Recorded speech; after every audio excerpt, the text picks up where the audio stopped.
Hello, hello. How's it going? How's it going? Is this working at all? Why is the bitrate so low? According to my fucking OBS, it says 8 kilobits per second, but then I see the stream and it more or less looks like normal. So I don't know what the hell is going on. But yeah, we're back again, another week, and yeah, I'm going to start with the week review, and then I'm going to go into a couple of topics that I have ready for today. And yeah, let's go with the week review first.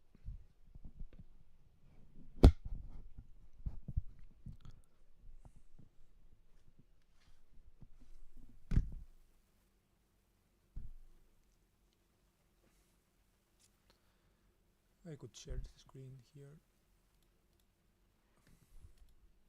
These are the topics that I have thought for today, and let's say entrepreneurship and entrepreneurship.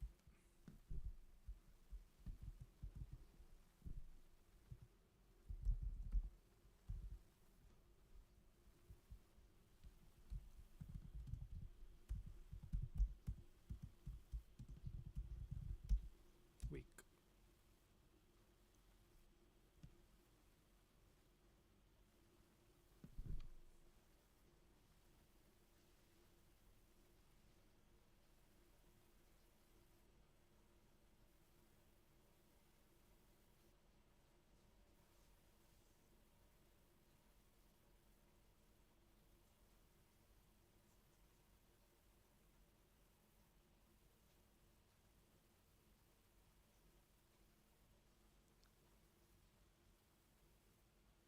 I don't know what's going on.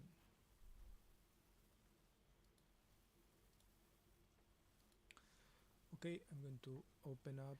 Maybe I'm going to open up the Google Photos as I usually do.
Okay, I'm starting back again with last week.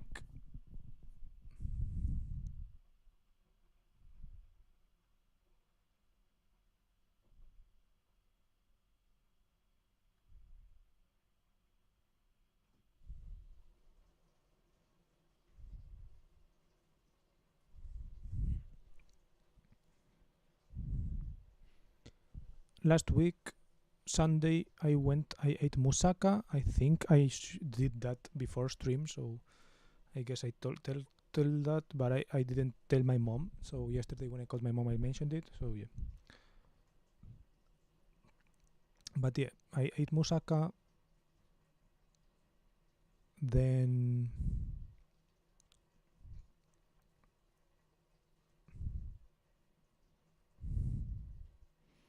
afterwards, I came back home and I took a lot of pictures. As you can see, I went to the parking building that it's next to me and took some pictures over there. I was wearing an interesting outfit, in my opinion. An outfit that makes me look a little bit bad and it's very top heavy, I guess. But oh well, that's how my body is built.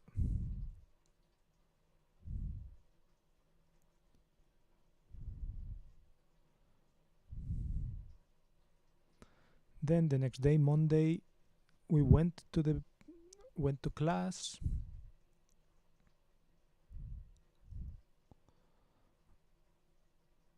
At what time was this taken? 5:30.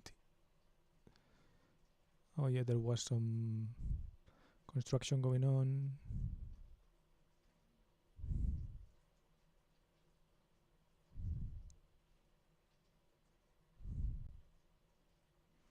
I took some Wolfratshausen picture because it was going to Wolfratshausen. The S7 was going through my but yeah, basically it was a class day with Alex, teacher.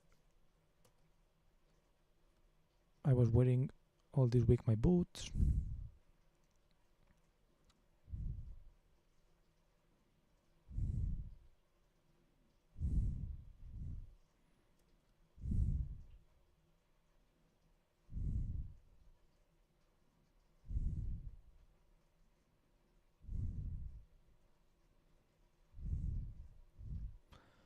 The next day, Tuesday, again same place, and I think Tuesday didn't nothing happened. Well, I did make some nachos. I went for a walk, and yeah, let's just write that in. Let's write something like week 46, Monday,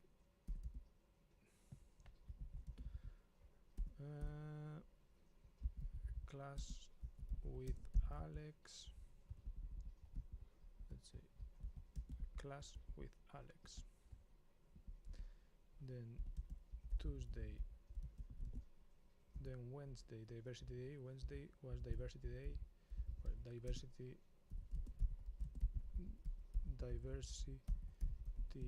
week with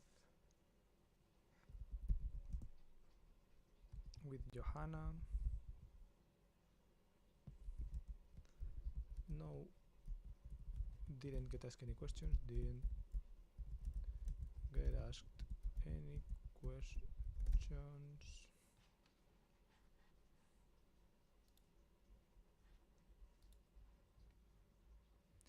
Tuesday I could write that I made the nachos.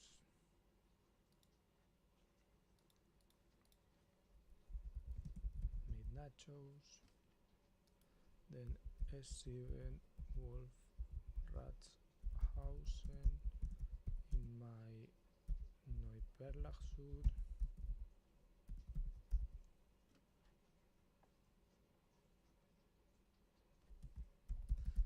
Didn't go, I just took a picture of it. I just took a picture of it. Lol. Made nachos, little walk, made nachos.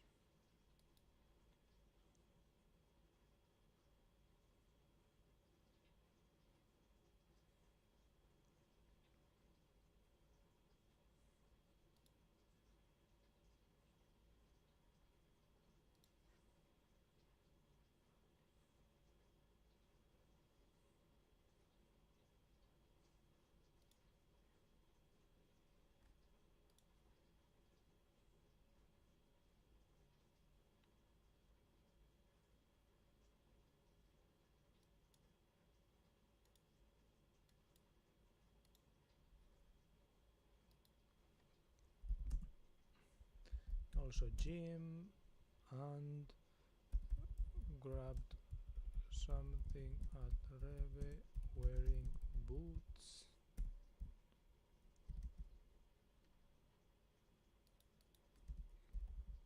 Horse boots.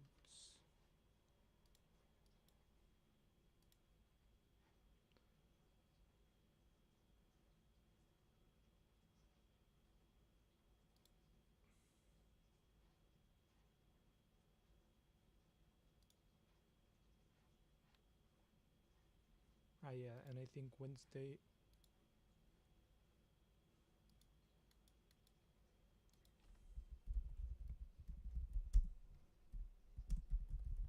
I walked back with Leandro Gonzalo to Hackerbrücke, I think. Hackerbrücke.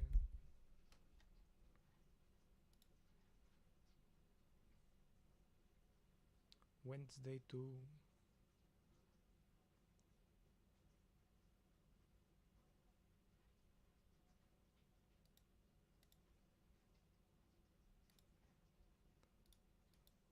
Wednesday, walked back.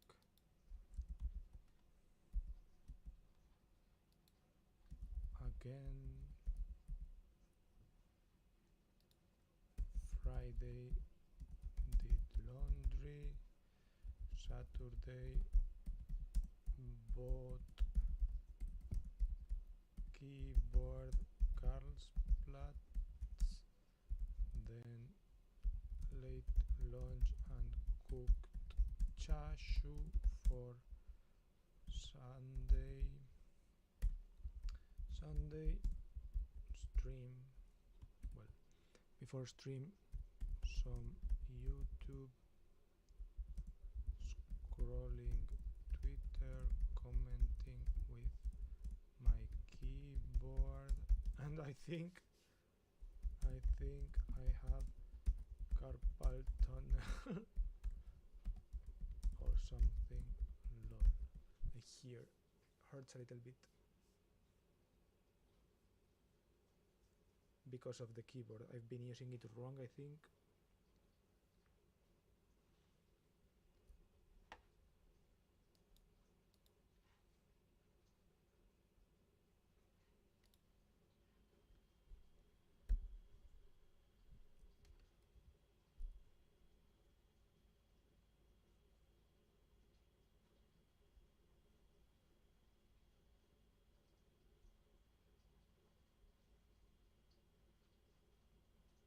Oh yeah, and yesterday some Coke exploded. Fritz Cola exploded.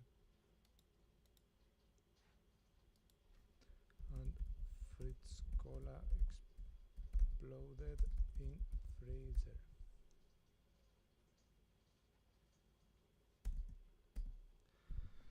Okay, so that's my week. I can show it here.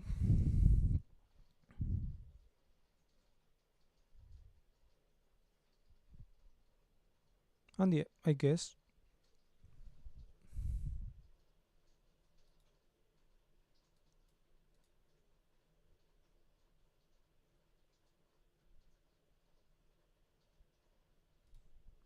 I wanted to talk a little bit about investing. I was thinking of investing. I always think of money, etc., etc. But recently, today, well, I was watching a couple of podcasts about investing, and yesterday I watched a video about investing again, like some young Spanish guy who has been investing and has been making money. Well, more than investing, increasing his income, etc. I am more or less thinking about investing in general and why it's important, like this index investing philosophy, and sticking to it. But I guess after all, it's more important to make more money. So I guess I'm also always thinking about entrepreneurship as well. And I think that is, I guess, more important to making money and to having something to invest, aside from a job, for example, than pure investing, I guess.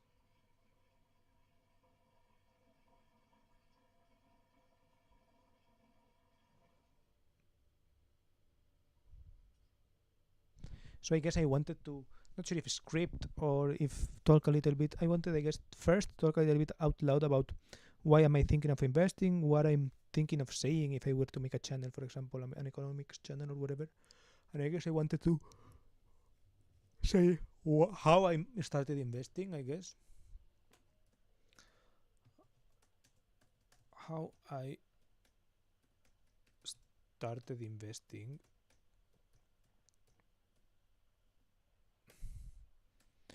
What I think is important, right? What I think is important. And here I will say like index and like choosing something you stick with. So I guess here job parts come in, job comes in.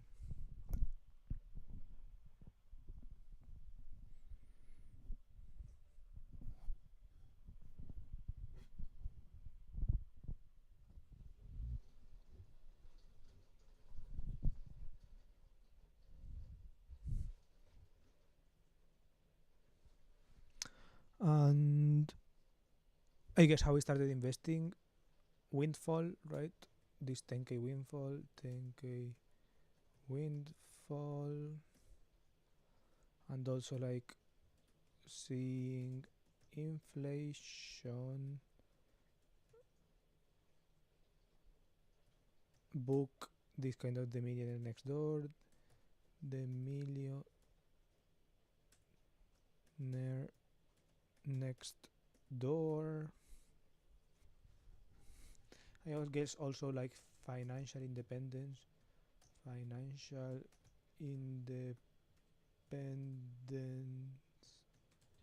retire early, plus like expensive hobbies, expensive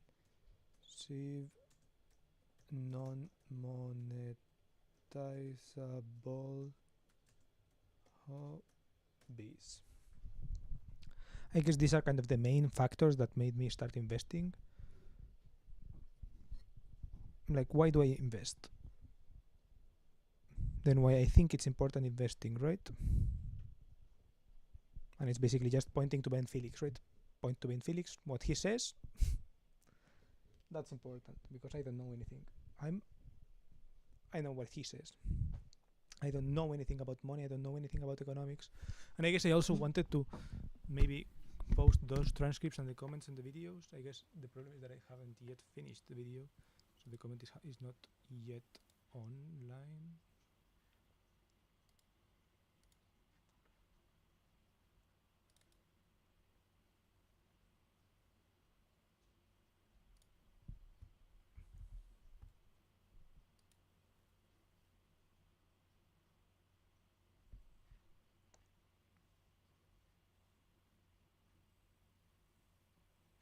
I guess I could play the video here.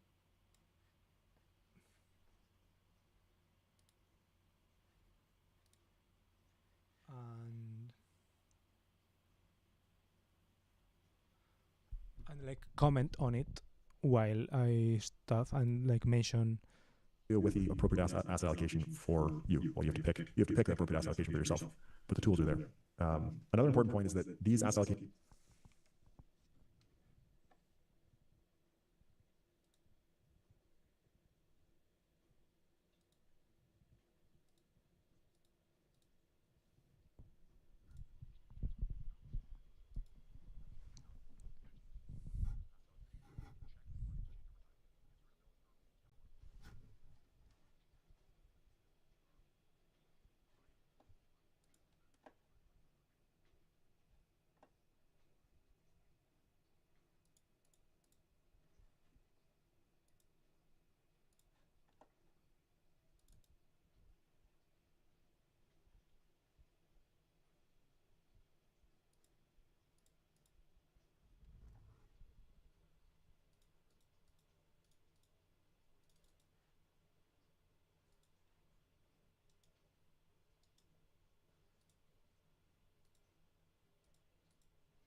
larger portion of your portfolio than maybe you had initially intended it to.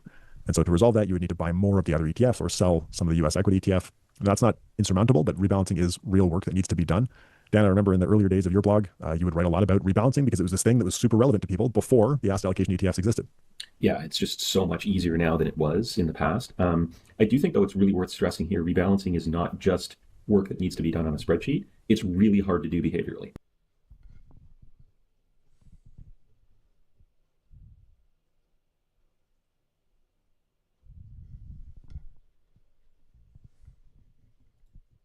Because when you think about what rebalancing is, it is almost always selling what has recently done well and putting the proceeds in what has recently done poorly, which is the exact opposite of what your lizard brain is telling you to do every day. Right. So it's really common for people just to not rebalance their portfolio because they want to let it ride, as they'll say, let the winners keep winning. And, it's over time, it is something that is really about risk management more than it is about enhancing returns. And just having the fund manager in these asset allocation ETFs do that for you is an enormous benefit. It's more than just time saving. It's probably going to save you from making a lot of behavioral mistakes over time. Yeah. And you just don't have to think about it. This is interesting, right? Because it comes down to psychology. It's very psychological, I guess, this part of investing and such. And for example, where would I put this part on my things? How I started investing, 10K windfall, seeing inflation, the millionaire. This is how I started, right? This is what I think it's important, I guess. And here I do consider indexing important. But I guess here it's like where entrepreneurship and indexing becomes mixed advice, right? For example, in entrepreneurship, I listen to a lot of Alex Hormozi, right? And Alex Hormozi is like keep doing the same thing, for example, right? Or like it's like kind of keep betting on what's winning, and like indexing is diversification, right? Diversification. So it's like it's like in opposite advice, right? If you were to be investing, it's like you have to divest in what's winning to invest in what's losing in order to like rebalance and to be diversified. But entrepreneurship is all about the other thing, right? It's all about going all in on what works. It's like if you do one thing 100 times until you get good at it, when you're good at it, you do it 100 times more until it keeps doing money, and then you keep doing it at 1,000 times more or something like this, right? This is kind of like, I guess, Alex Hormozi's basic bet, right? That's how a single company operates versus trying to be diversified, owning the entire market and shit. So it's like they are both things that I would connect together because I think it's important to distinguish investing versus I guess your job, or how to do your job well, how to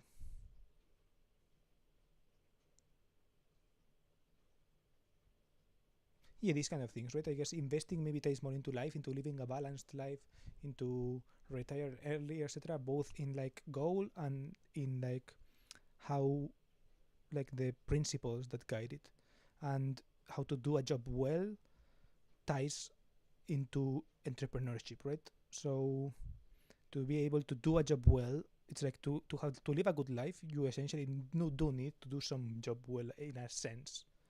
But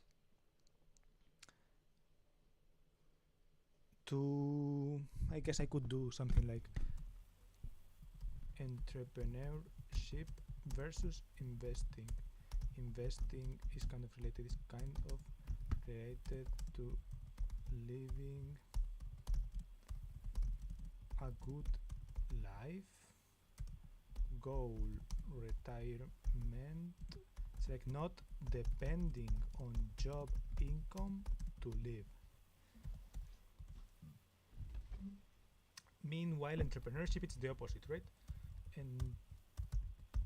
Entrepreneurship is literally the opposite. It's literally the opposite in a sense, right?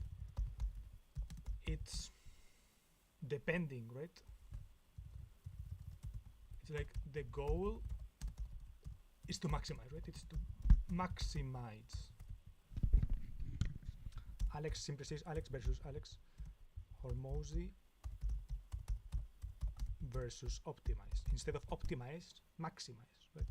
So it's like do one job the best and etc, right? I guess it's like specialization. That is essentially, I guess you could see it different ways: specialization versus diversification, or something like that. Or even if you're a trader, right? Even if you're an intermediary, I don't know. It's hard for me to see, like, for example, someone with a combined skill set who is very productive, who makes a lot of money.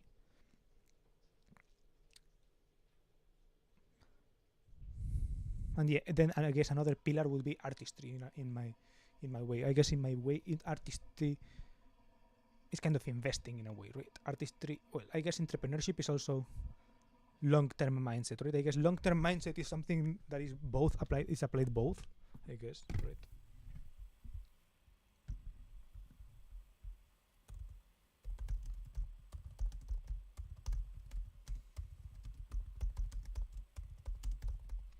I guess the problem is that I don't know how to distinguish that kind of long-term mindset. I mean, for example, in investing, you should have like long-term horizon goals for investing, I guess, right?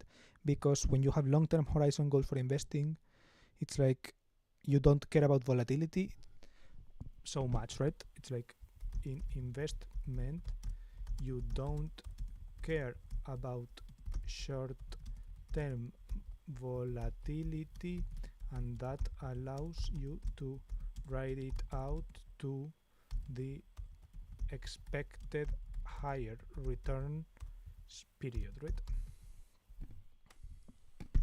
And in entrepreneurship, it's like expect long-term mindset, right? Long-term mindset makes you make decisions that compound, right? It's like both are kind of compound. I guess compound growth is thing in both.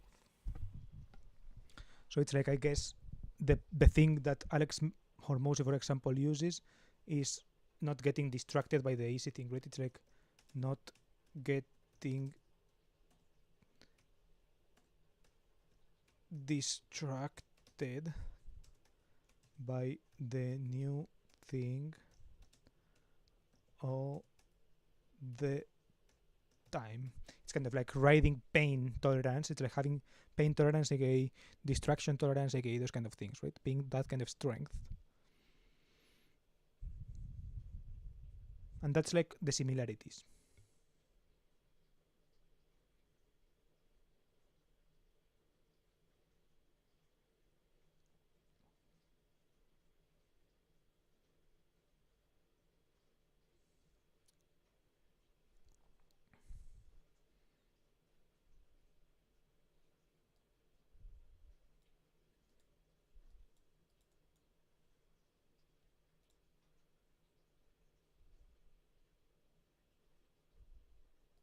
I guess I also think it's important to like distinguish market versus economy, right? Market versus economy, aka what's publicly tradable and information is public and reflected in price, versus the opposite, right? Versus the opposite, economy as, which is private equity, right? Private equity. There is like no information, right? There is no public information. There is essentially less public information, or there is not necessarily public information, rather public ability to invest there. Therefore, the price, etc., does not necessarily reflect public information available, right? That's, I guess, more of what I meant, of what I'm thinking.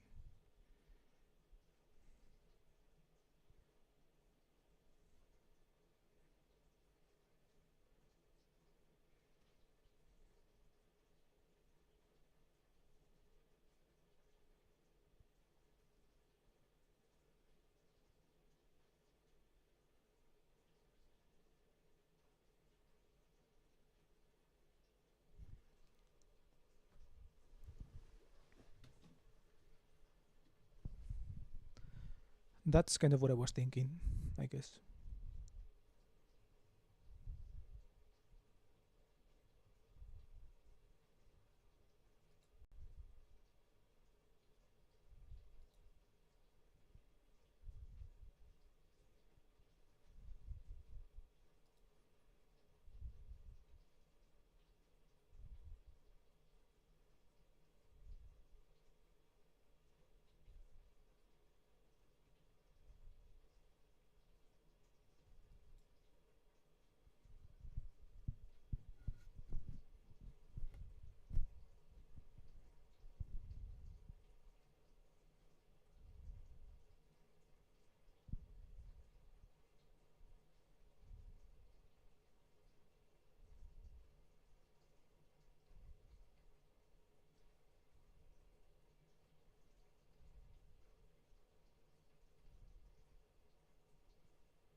I guess this is an idea that I have for a video, right? I'm not sure. I was thinking of recording it right now. I guess I could record this version for this channel, and maybe if I polish one, maybe I could record something for a different channel, I guess.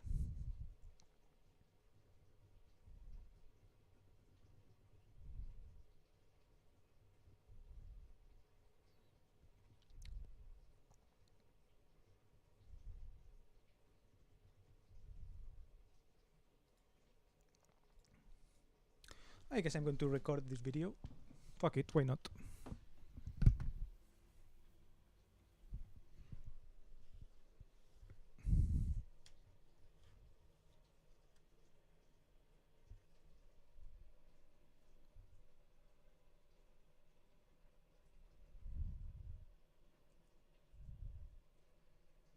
Hello, hello, hello.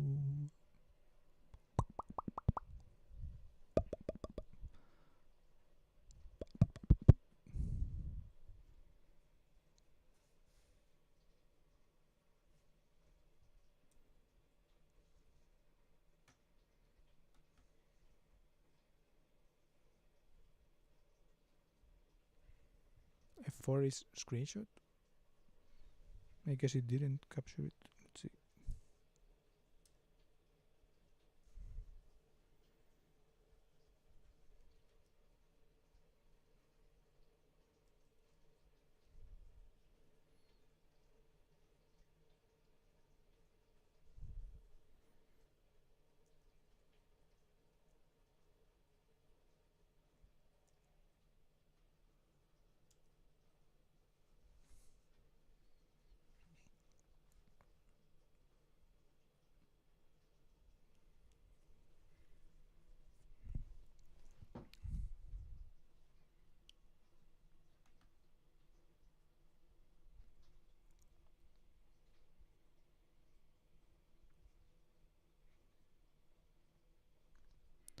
Okay, so entrepreneurship versus investing, I guess.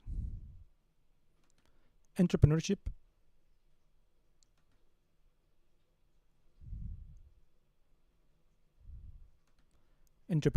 versus investing. This is my take on it and some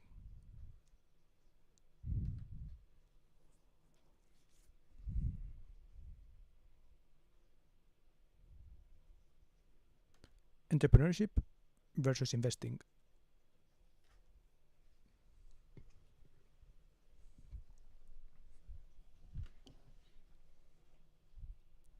So.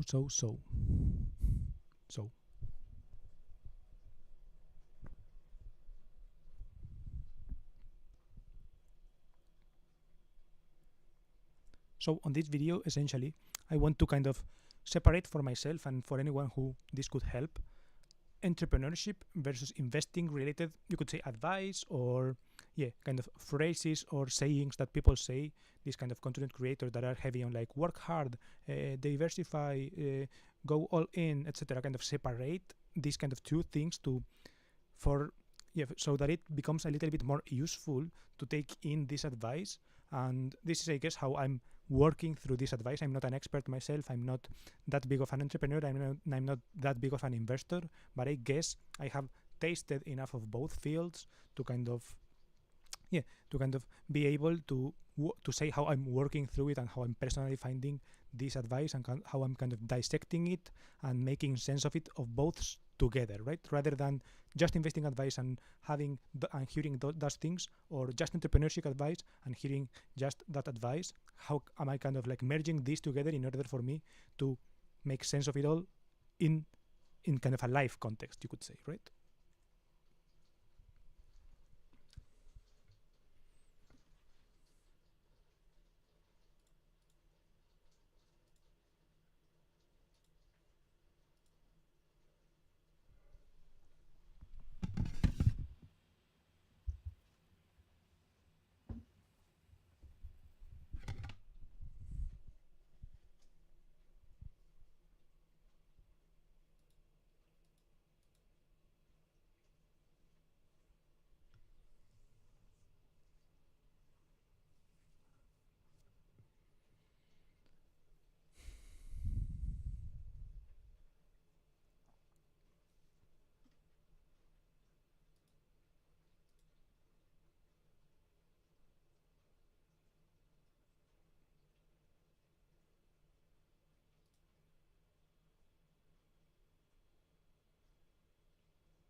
It. Set it and forget it. Like if you're rebalancing, you have to look every month or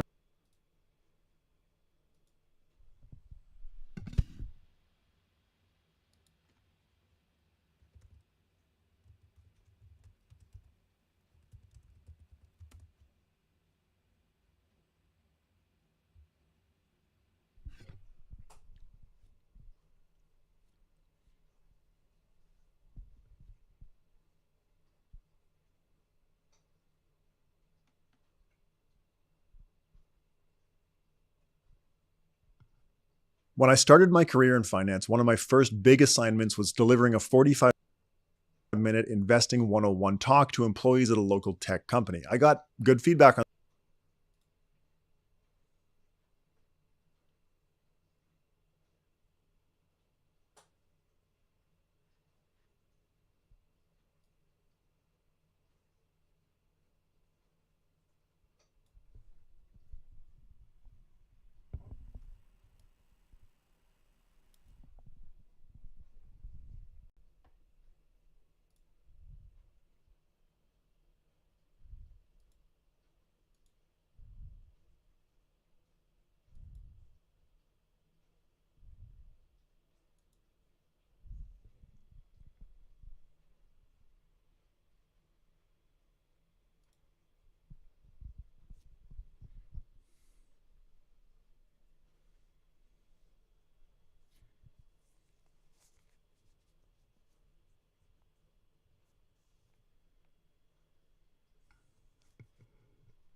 less stuff in the distant future than they buy today. This isn't a grand conspiracy, and the solution is actually pretty simple.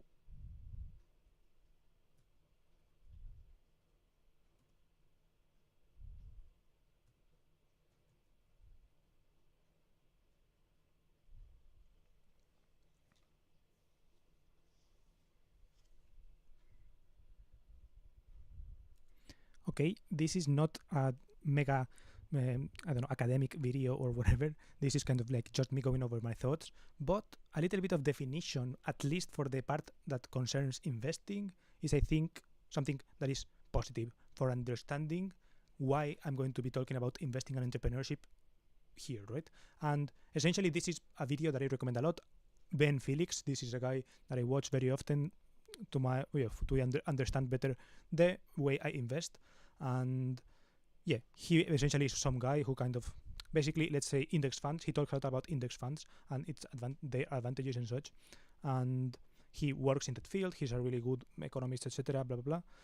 And I really recommend his channel. And this video, concretely called Investing 101, goes into kind of like the basics of investing. And this is one of the other graphs that you really need to understand in order to understand what investing is. Investing is, well, but what it is investing in financial markets. The word investing is a word in the English language that people can use for whatever they want, right? You can talk about invest in yourself, invest in a good partner, blah, blah, blah. Here with investing, I'm talking about investing in financial markets, aka buying financial products in the financial markets, right? This is like what investing is, buying financial products in financial markets. So why is it important? Because holding cash makes it that your cash will be less valuable in the future. Simple, right? This is something that will happen. It's not a conspiracy. It's not something hidden that people are hiding from you, etc. It's something that is also not really desired. If it happens, for example, hyperinflation in Argentina doesn't mean that the Argentinian government wants to actively reduce the purchasing power of their citizens for that high of an amount, right? It's something like accidental that happens, and that because there have been fuck ups on the system or whatever, right? But there is an inflation target for essentially most economies of the world, and it's like a sensible inflation amount. But that means that it's literally part of how the economy works, that your money will be worth less.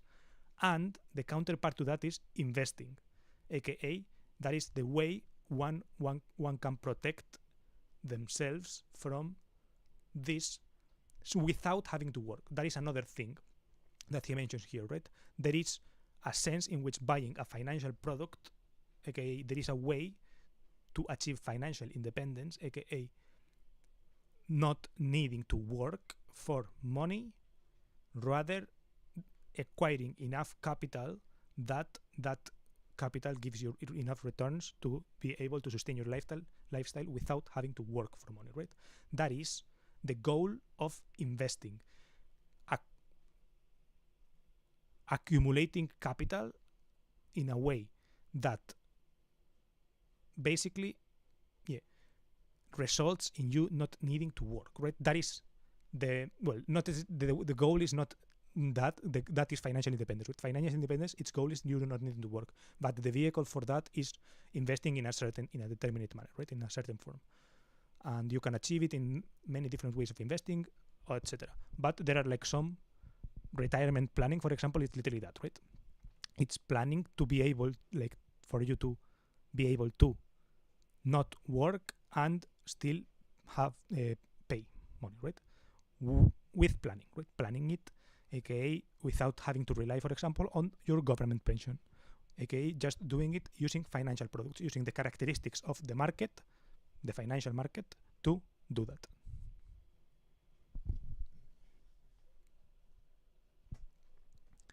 Yo.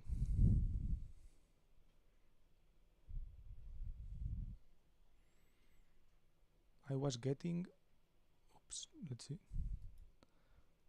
food, so I don't know if you asked me how my week was, but either way, there was really nothing to tell. My mom also asked me, and I legit told her I had a bit of back pain, and that's it. Yeah, I talked about my week earlier, and I spent like, I don't know, 15, 20 minutes talking about it. I mean, that sounds like a lot, to be honest, but it's like less than other weeks, for example. I haven't done that much. I'm not sure when you joined. 23, you said yo. At 23 was 5 minutes ago, so I think I was still recording this video. I'm recording a video about financial things. It's already too long. I think it's already 5 minutes, so maybe I will start again. That way you can know what I'm talking about from the beginning. But yeah, I'm going to write it down on my thing.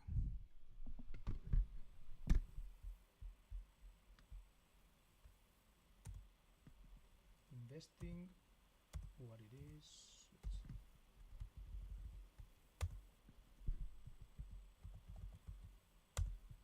It's like protection against inflation and financial independence. Not needing to work.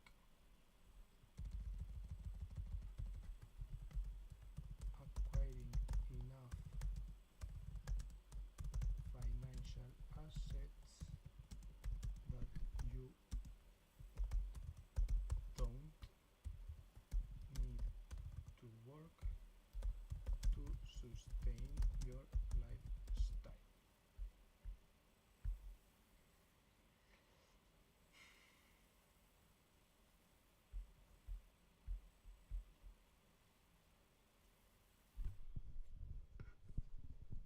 I mean, up to you.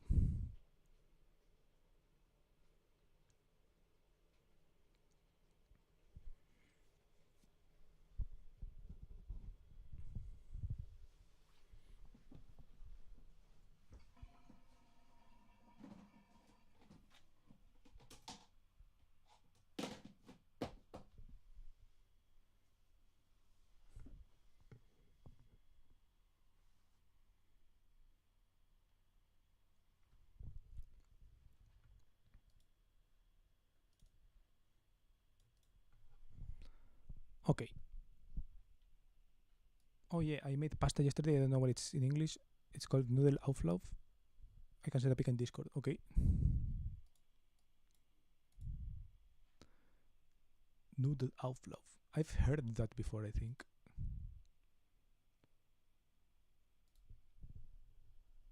Cremere Nudelauflauf. Oh, it looks like an oven dish.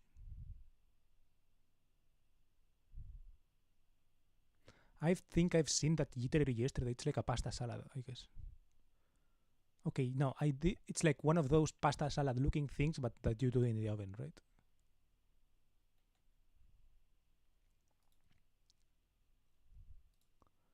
Do they have carbonara?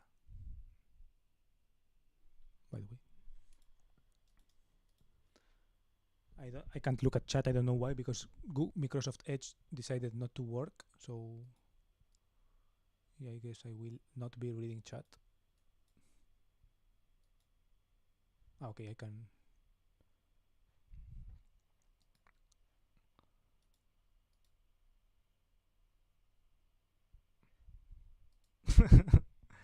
Yeah, nice. I didn't take a picture of today's carbonara, I think. That's it. I took a picture of the stream setup.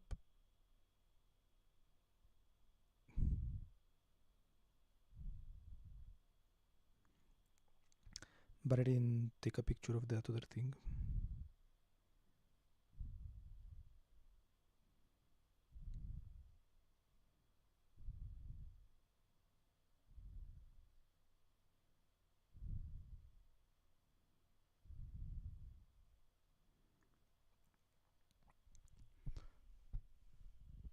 Looks good, to be honest. I like all of those. Like mac and cheese, American mac and cheese is something I want to try someday. It's like a simple dish, but it's like, in this case, it's pasta with Sahnesauce und Salmon und Lachs backed backed with cheese on top. Nice Germanism there.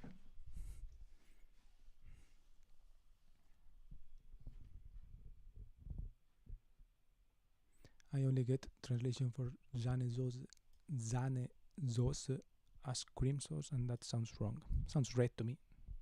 Zane sauce. It's how I would say that. It's how I would say it, I think.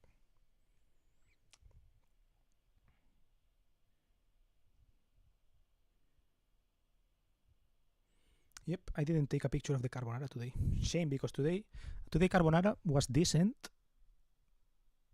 I think the sauce part was good because I used enough pasta water, enough cheese, enough egg. It's like it was decently balanced.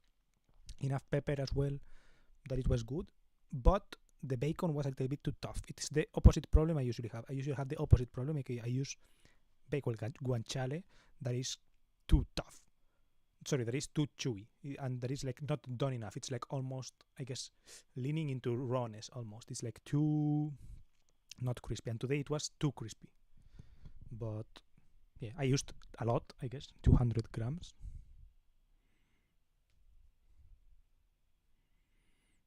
And yeah, it's baked, not right? Yeah, or baked. Yeah, baking and backen. I hadn't, yeah. I guess baked, I'm not sure if you would bake this. But I guess they come from the same root, backen, bake oven. But in English, I guess bake is more used to like pastries, I would say, right? Baking is more like bread, those kind of things. Cake.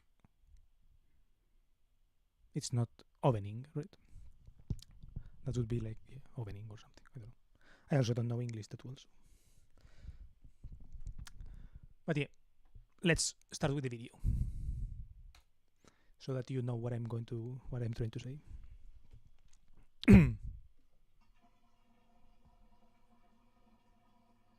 Entrepreneurship versus investing.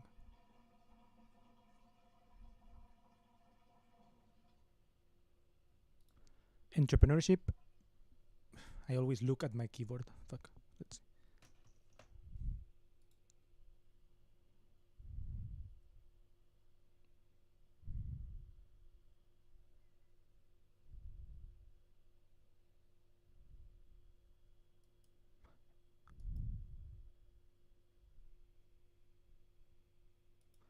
Entrepreneurship versus investing.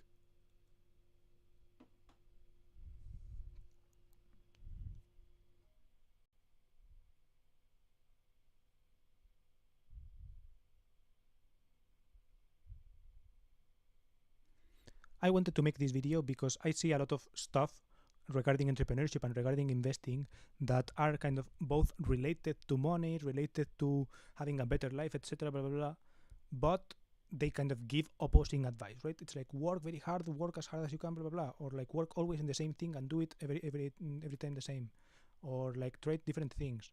Or diversify, right? Those kind of things. I see kind of like competing advice amongst each other, and I wanted to kind of put it together in like one framework, or like compare entrepreneurship versus investing in order to like clarify for myself, right? I'm not any expert either. I'm not that good of an investor. I'm not that good of an entrepreneur, but I guess I've tasted enough entrepreneurship and I've tasted enough investing that I kind of want to share, I guess, how I'm going about it from now on in these topics.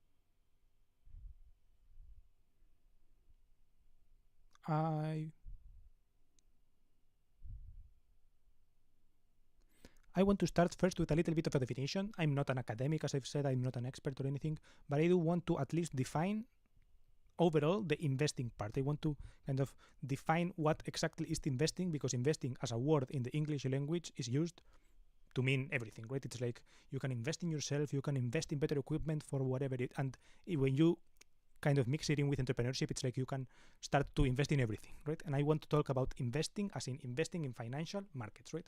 It's the thing that you as a human or whatever can do as a physical human or as like a person regarding the tax system you can do to invest in financial products. That is what I mean by investing here.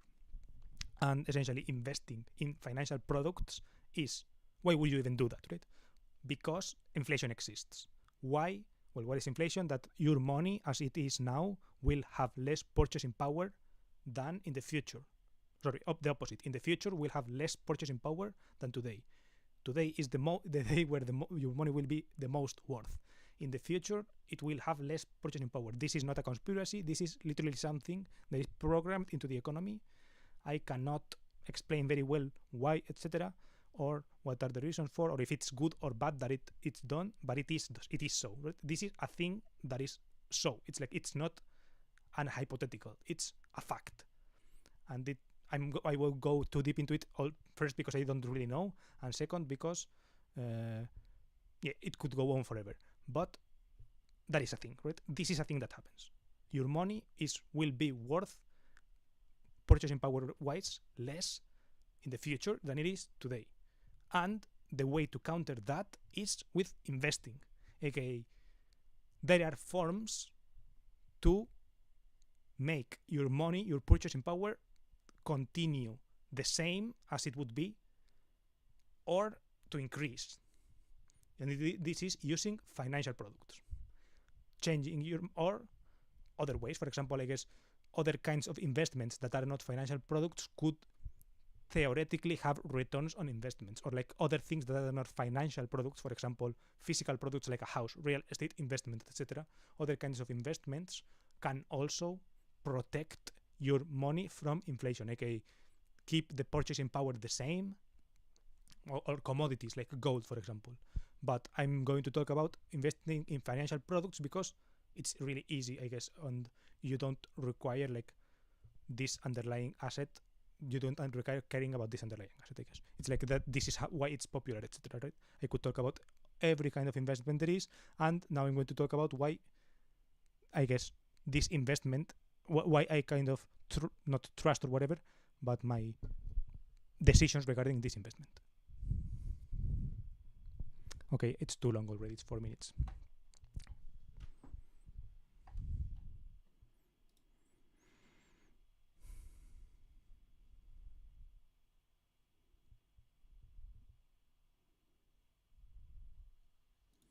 I'm going to repeat that.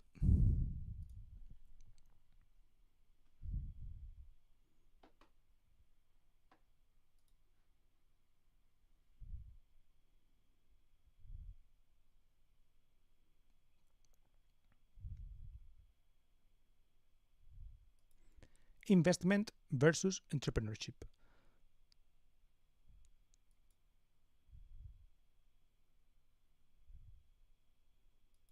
Investment versus entrepreneurship.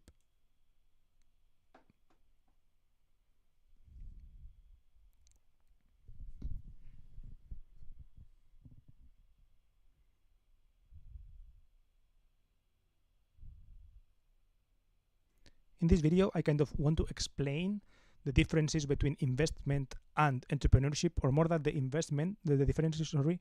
I want to kind of clarify how I'm thinking through these things combined, and how I'm combining all of this advice that you see online about investment and all of this advice that you see about entrepreneurship and putting it all together. Let's see. I'm going to repeat that because I think I made a little mistake, and I think it's worth repeating. Investing versus entrepreneurship.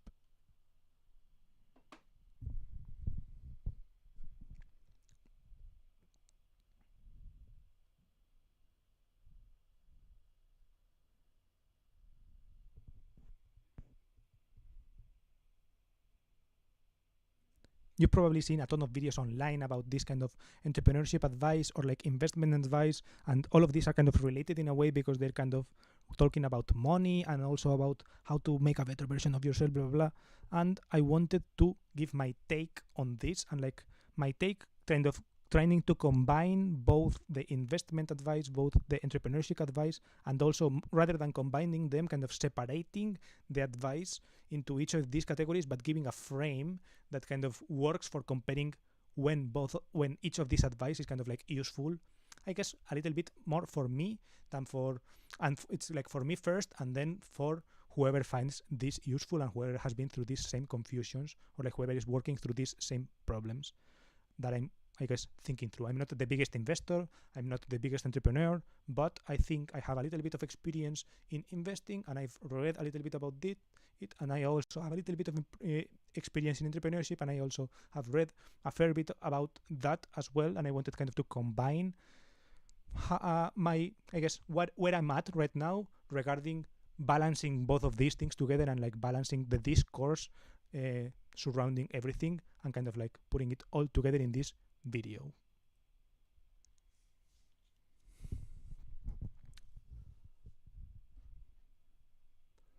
Okay.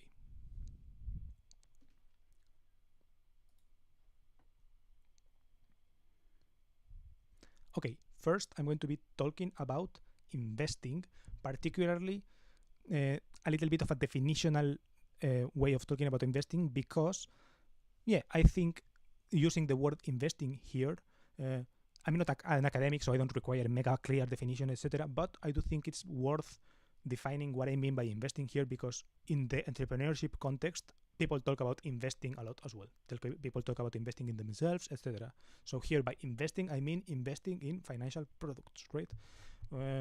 Well, one could also talk about real estate investment, etc., or like investment in physical products, investment in commodities, but I'm going to talk about investing in financial products in a kind of retirement planning way.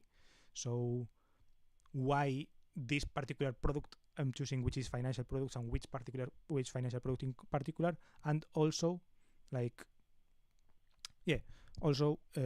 kind of like the goals of these things, right?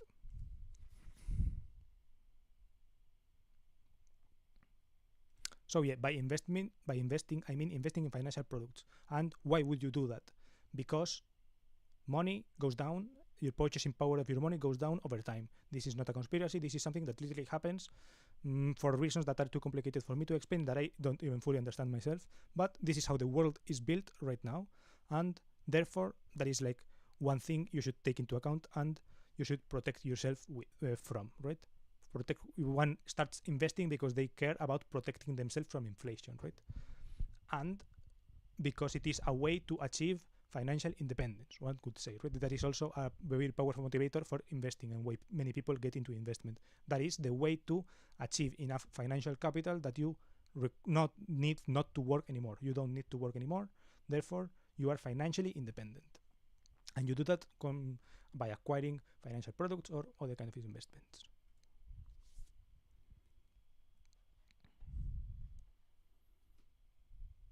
And I'm showing this guy because he invests in index funds. He's like he talks a lot about index funds, etc. And his firm does a lot of things, but essentially his content online is about index funds, and I personally, it's what I invest in. And this is a video that I recommend if you want to know, I guess, more about how one goes about investing in financial things. You can, in this financial sense, you can watch his video, for example.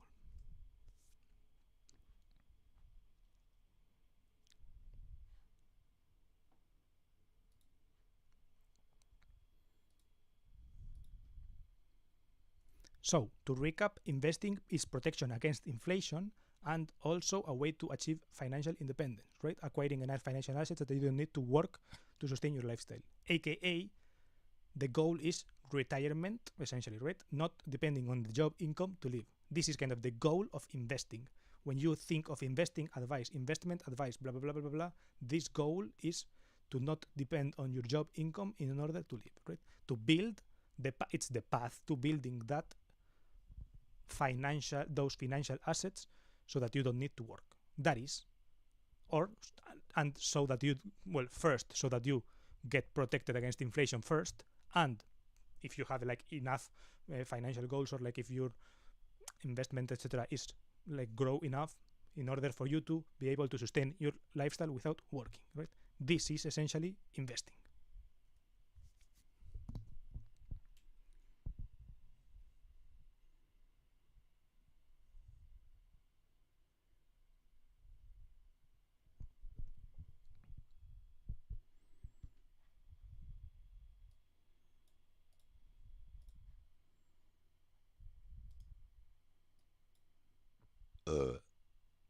Oops, sorry. Oops, sorry. When I started my career in finance, one of my first big assignments was delivering a 45-minute investing 101 talk to employees at a local tech company. I got good feedback on the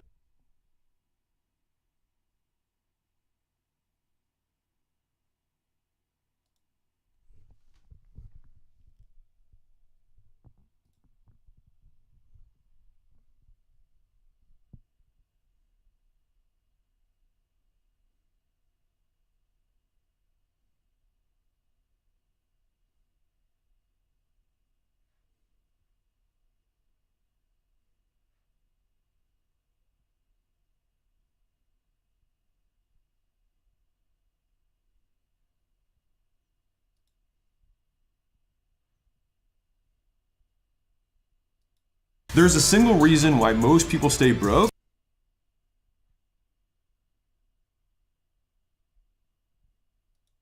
And there's a single reason why.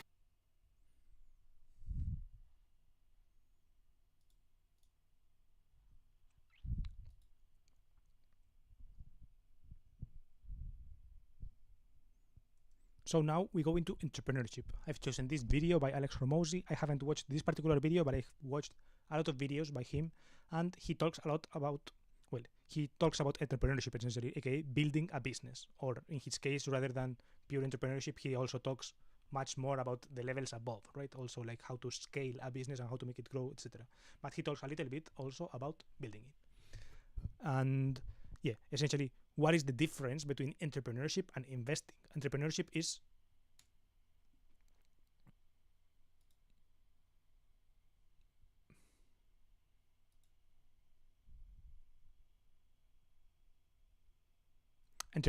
essentially kind of like literally the opposite, right? It's the opposite of like not needing to work. It's basically working, right? Entrepreneurship is working. So when people talk about entrepreneurship advice, etc., they talk about how to work more, how to work better, how to make more money by working, right? It's like the complete opposite of investing.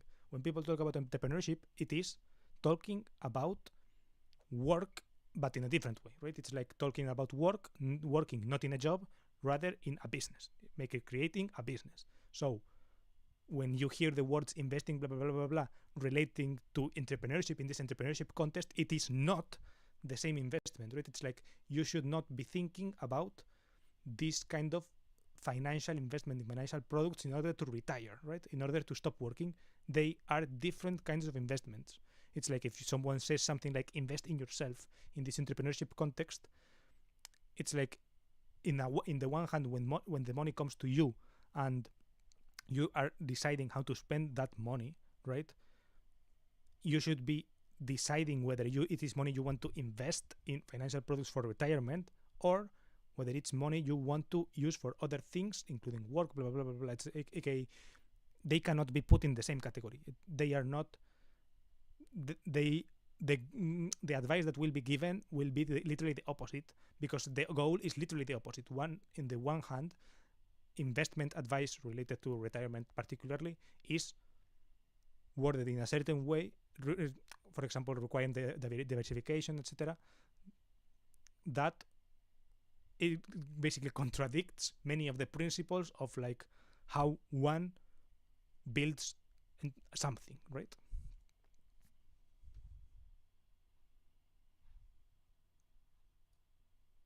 I'd love to give you some feedback myself, but once again, I have zero interest in finance and investment, etc. Lol.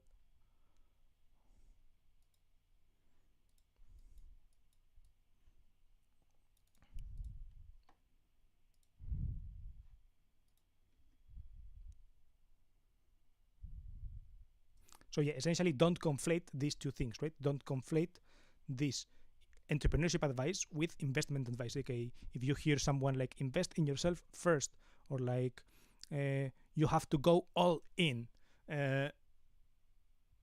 they are different things. Okay, you cannot put in the same box financial investments and personal investments, personal growth investments, etc. And there will be some people that do the opposite. Okay, and I have examples in my life that are like that. For example, I have friends who have gone all in on certain bets and have gotten good results from that, but that is not investing, right? They think of it as investing, but in my opinion, that is the wrong framework. In my opinion, what they are doing isn't really investing for retirement. Okay, they are actively managing their portfolio of investments, and they do have like a portfolio of investments that one could say, but it is less a strategy of investment and more of a gamble. You know what I mean?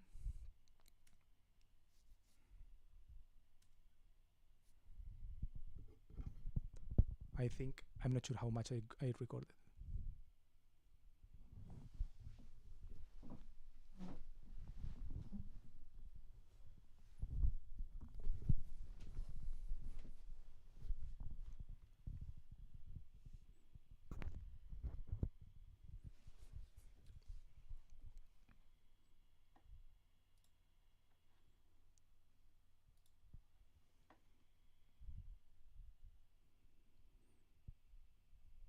Yeah, so as a little recap, I guess like entrepreneurship is like literally the opposite, right? It's literally the opposite to investing in the sense that its goal is kind of to maximize one's job the best. So there are some things in common. There are some things that investing and entrepreneurship have in common. I guess the protection against inflation factor is kind of there in a way, right? And kind of like this growing something is also there in both. Both are kind of like trying to make your money more worth. But the thing is that the investing is financial independence, aka doing something that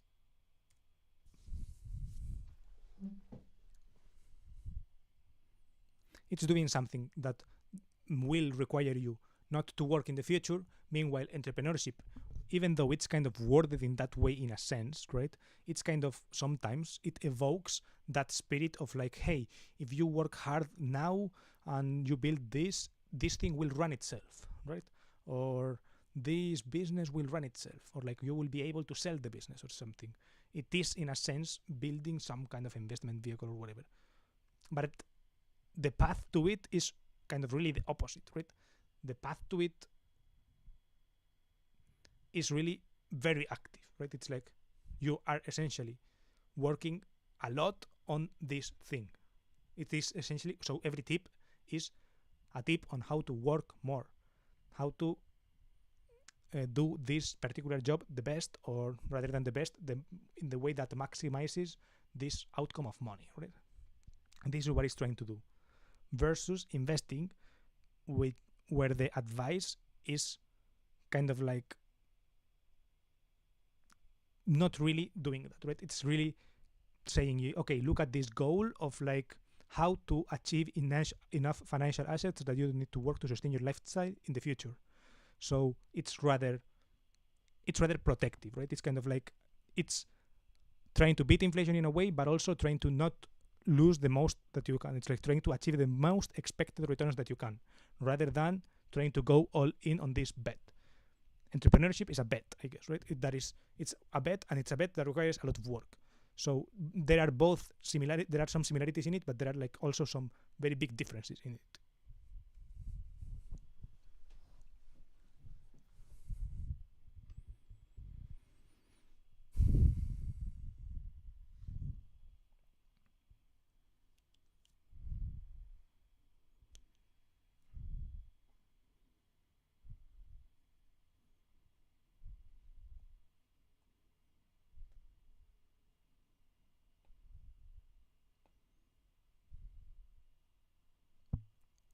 I do have a thing where I compare some things that are similar, right? For example, long-term mindset.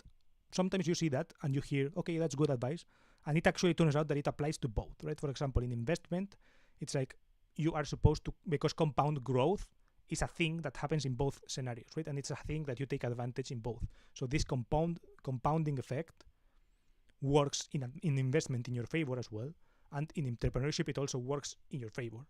So in investment, it's like you don't care about short-term volatility, right? And that allows you to ride it out to the expected higher returns period. Okay, in index funds, for example, there are some expected returns. The expected returns of the total market exist, right? Therefore, but if you talk about only stocks, right, the total stock market exists, and the total stock market is higher than the total, for example, total bond market.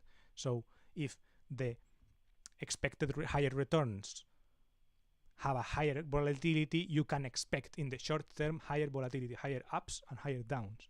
So you have to ride out those ups and downs in order to be able to achieve those expected higher returns, which are kind of expected. Okay, they are real, right?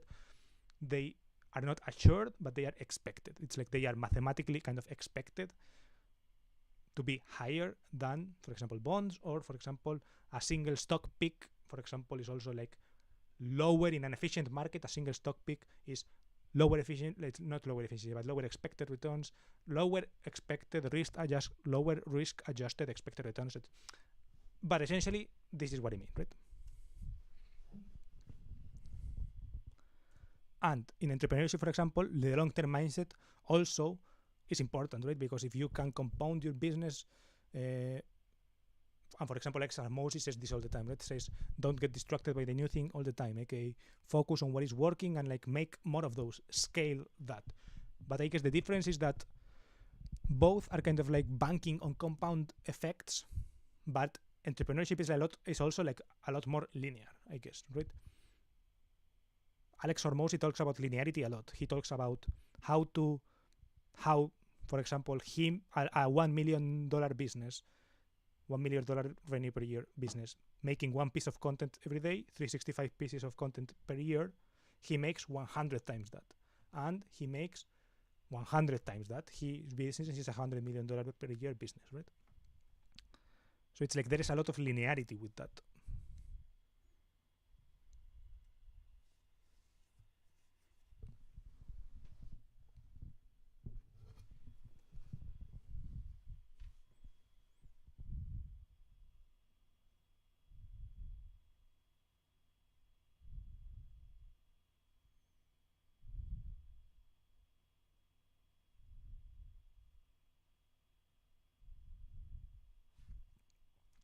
So yeah, thank you for watching this video. These are the two things that I wanted to put side by side and to compare, and kind of like to mentally frame, to put in the same box, but also to separate them with this kind of like lid in the middle, so that I personally have more clear, like when I hear someone talk about do this thing over and over and over and over again and never diversify and never blah blah blah, right?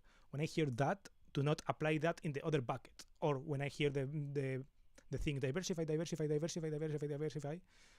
not put it in the other bucket, right? Do not try the new thing in a new. If I were to start a new business, or like if I'm trying to find, like for example, I don't know. I'm particularly at the current moment not doing something like this, but it's something I can kind of keep reminding myself when I start new projects, etc. For when I start the future, not new projects in the plural, but rather a project in which I want to focus on, for example, in order to keep that in mind, right? So yeah, if this video has been helpful to you, I'm glad of it. Please write how in the comments. If this video has been unhelpful, sorry about that. Please write how in the comments. Please tell me if you disagree or agree in the comments also, and yeah, feel free to do the things like subscribe, etc. I may link some video over here if I think it's kind of related to this, me talking financial topics, or when you're talking about investments, or me talking about entrepreneurship. I will try to put something that is related to this over here. And yeah, thank you for watching. Goodbye.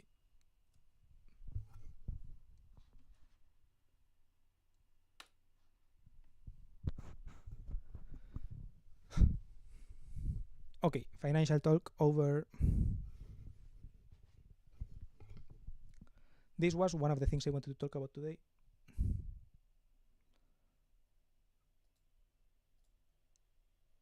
These are, by the way, some of the other things I want to talk about investing in the future.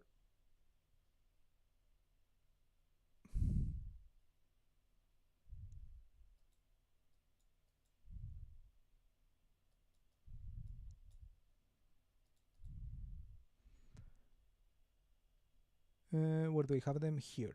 Investing.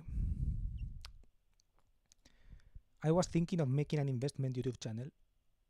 I'm not sure why, I guess, to share, right? It's like I never think of this in order to make money. It's like it's always something in the back of my mind, right? It's like imagine if this were to make money, but I don't think it would. But I still kind of, I don't know, for some reason I feel the impulse to to share my decisions somewhere, right? And yeah, I think I would make it in Spanish. In this case, I would make the investment channel in Spanish because, I don't know, I feel like my sources are in English, right? So just the fact that I'm translating the source to Spanish could be something that is valuable in and of themselves, right? It's like maybe this is content that people don't find because they are simply not, their algorithms are simply not tuned to find content in English, and they are finding stuff in Spanish. And the Spanish stuff they're finding is of people who are more financially motivated to do it than me, right? They are people who are trying to optimize everything much better, and they are like less raw than me, and they are kind of like, for example, I wouldn't like be editing a fuck ton of graphs and shit like this, right? I would just kind of like be sharing my screen at most, something like this, and something like that. So I was thinking of it, and kind of these are the two main ideas that I would start with, right? How I started investing. I'm not sure if I've talked about this story in my channel before, for sure. But yeah, essentially my dad gave me 10,000 euros or so I think it was a little bit less, but then it became a little bit more or something.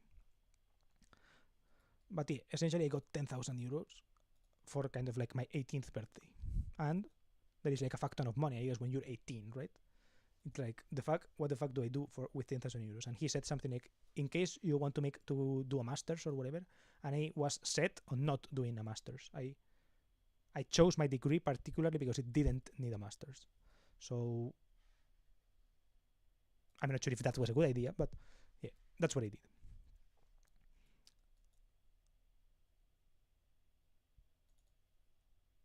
And some of factors that contributed were like inflation, right? It's like hearing this talk about inflation. It's like, because I guess having them sit just there doing nothing, it felt wrong. It's like there is something about having a lot of money sitting there.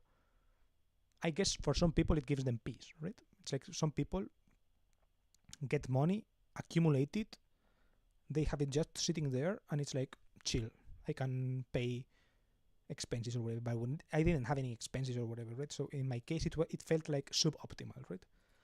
And I guess I wanted to optimize, and I wanted it not to lose value or something. I'm not exactly what was the mindset back then, but inflation and such things were kind of a worry. Also, retirement, etc. That was a worry. So I kind of read some books. For example, I read this book called The Millionaire Next Door, which is a book about kind of how most millionaires are just like people who worked normally, right? It's like, it sounds weird, I guess, right? Rather than saying most millionaires are people like who worked themselves towards that. If you're kind of like European or whatever, and you kind of think, okay, every millionaire is like has inherited something, right? But it makes sense, right? Because being a millionaire is actually not that much money, right? It's not that much net worth. It's like just having a house that is like 500,000 plus 500,000. It's like, it's a lot of money in one sense, but in another sense, building 1 million in a whole life, just working normally, is not that much. So it's like many people around are just millionaires, right? and they haven't done anything particularly special. Okay, like inherit a million, right?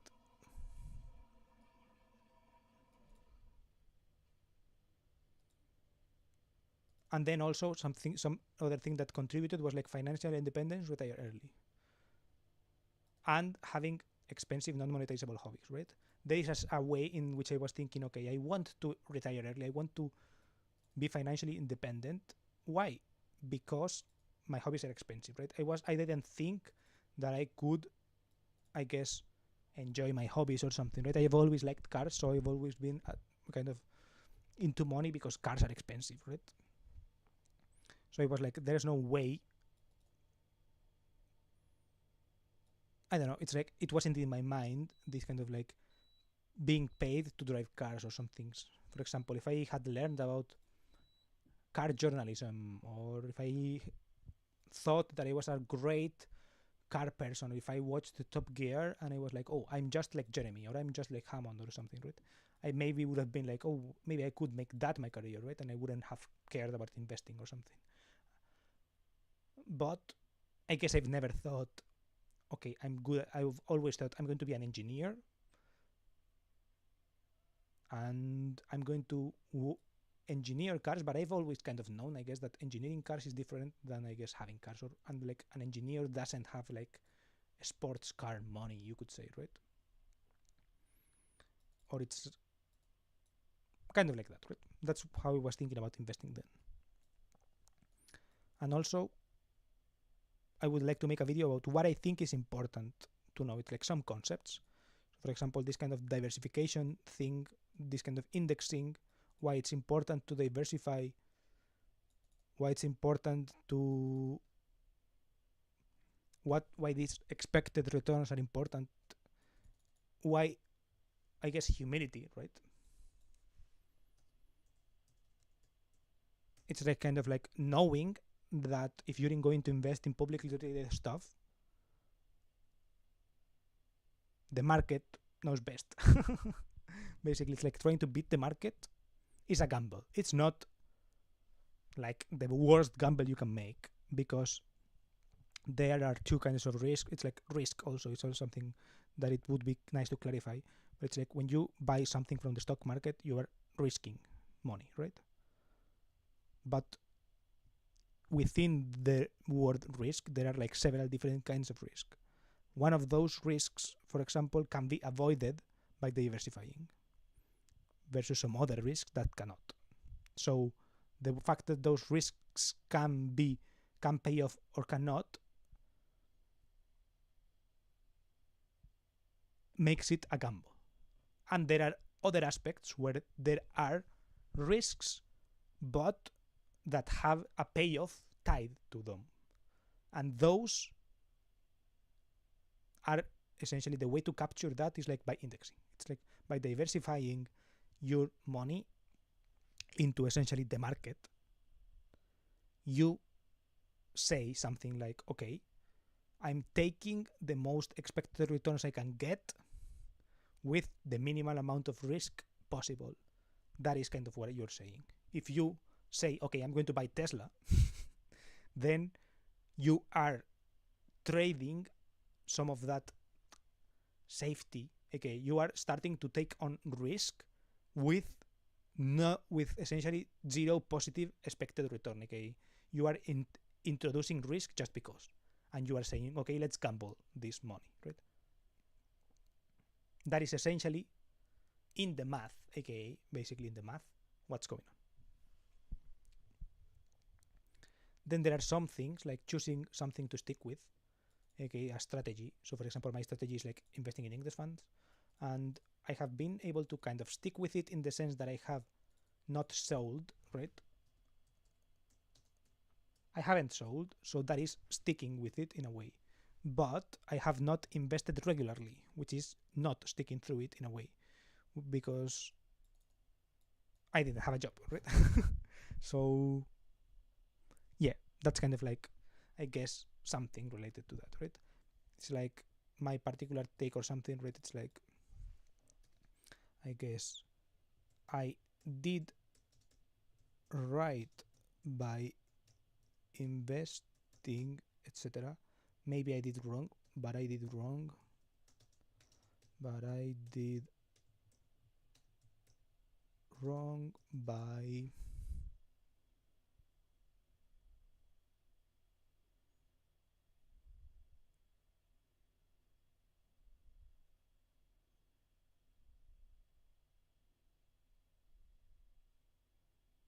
I guess evaluating risk or something, maybe, I don't know.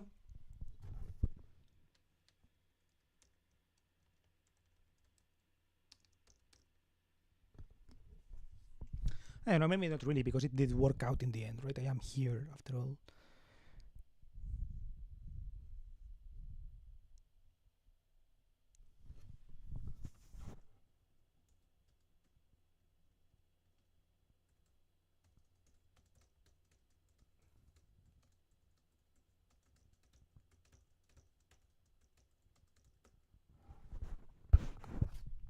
I wrote, but I did wrong by risk assessment, like how much I should have allocated to investing in the first place, right? It's like, as I mentioned before, right? I was thinking about investment, aka planning for retirement, too early, right? Before I was thinking about retiring early, about the goal of retiring, not necessarily early, right? I was thinking about saving for retirement before having something to save with. This is something that maybe I recorded the video about investing again because I missed this part.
I guess something I forgot to say before in the video about investing, right, is that there is a lot of job focus on investing, right? It's like if you are talking about investing, it's kind of like given, it's kind of a given that you have a salary, right? You are a job, you are a worker, you are working for a company and they are giving you a salary and you are deciding what to make with this salary, right? You are taking decisions on what to do with this salary. And entrepreneurship is like before salary, right? Entrepreneurship is like, can be, you can have a job and do that, but it's also like, it's something before salary.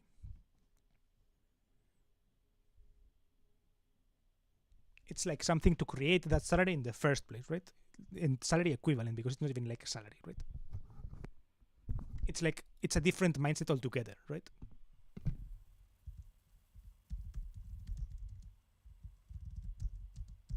It's like outside, right? It's outside.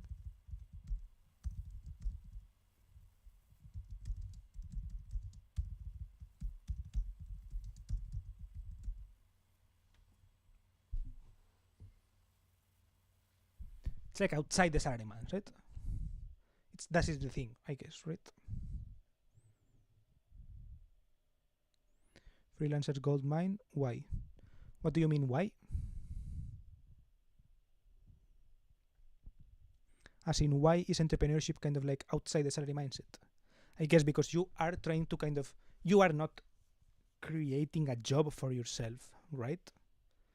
you are welcome, by the way. Interesting that like a freelancer, yeah, I guess, right? Interesting that a freelancer joined like just right at this time, and you clicked on this video that says week 45 review because, if, for example, I was just recording this video talking about like entrepreneurship versus investing, but the title of the stream is just week 45 review. I was literally talking about my week, how it was going. It is interesting that you just like popped right into this point. But yeah, essentially what I mean is that entrepreneurship is like outside the salary mindset, in the sense that you are creating the job. You are, in comparison to investment, where in investment it is a given. When people are giving investment advice, it is a given that you have a job, right? I guess in my video that I recorded earlier, I forgot to kind of emphasize this part, right? I kind of talked too much about the positives in show of investing, but I didn't talk about that it is not a given, right?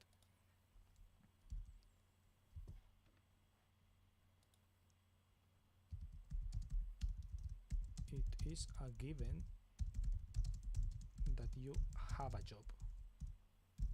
Almost. It's like you are kind of creating the job for yourself, but also it's like so much more, right? But it's kind of so much more. Oh, okay. Was it that what you meant? Feel free to introduce yourself, by the way, and like why did you click or whatever. Freelancers Goldmine. Are you a freelancer?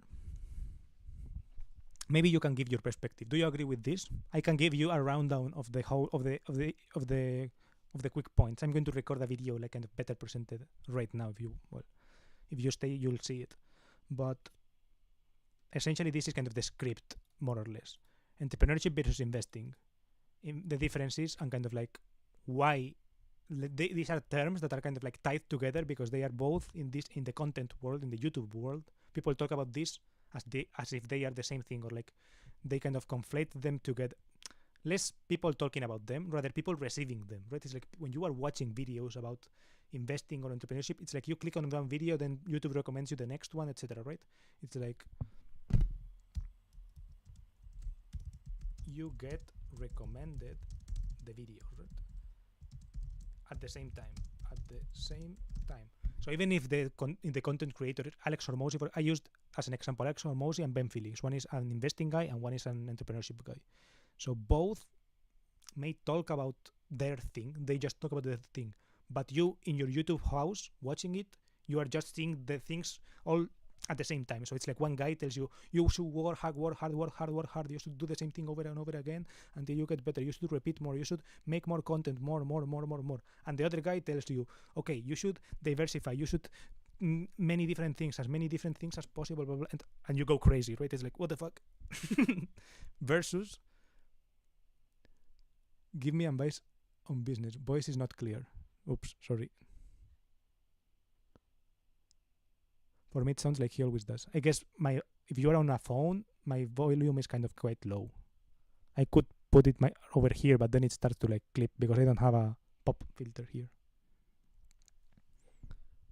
Yeah, it's just, I guess, how my mic captures audio. It's a little bit low. Sorry about that.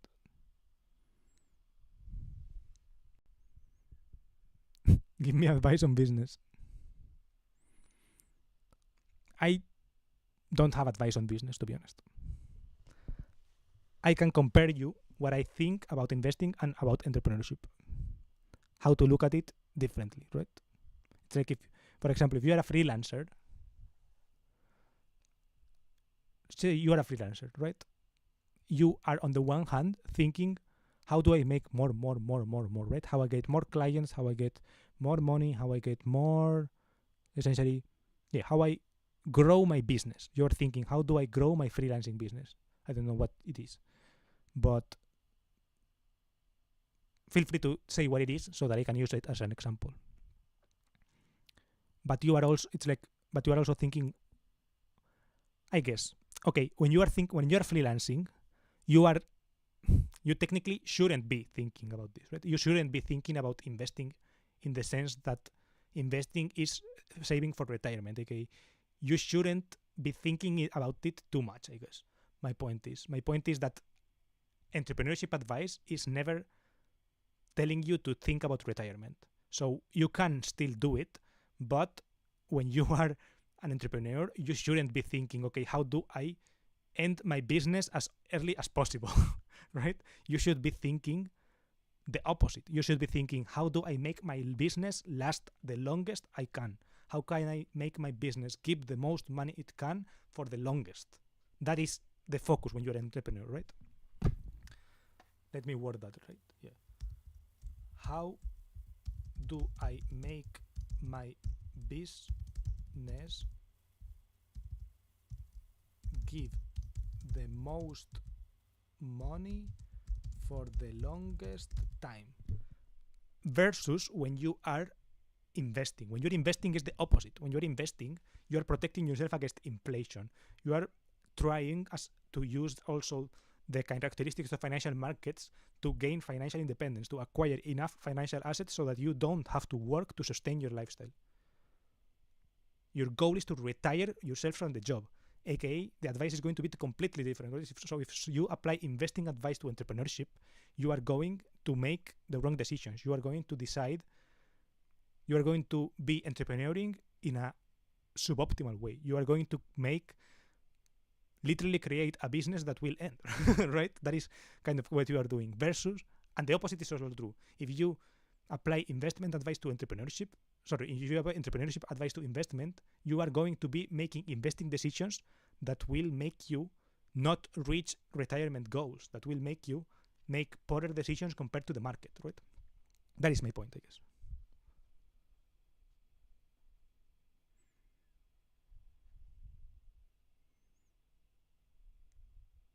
Finally, some real talk.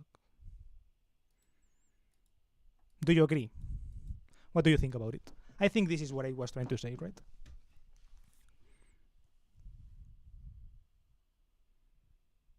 Good lunch. Yeah, I don't know.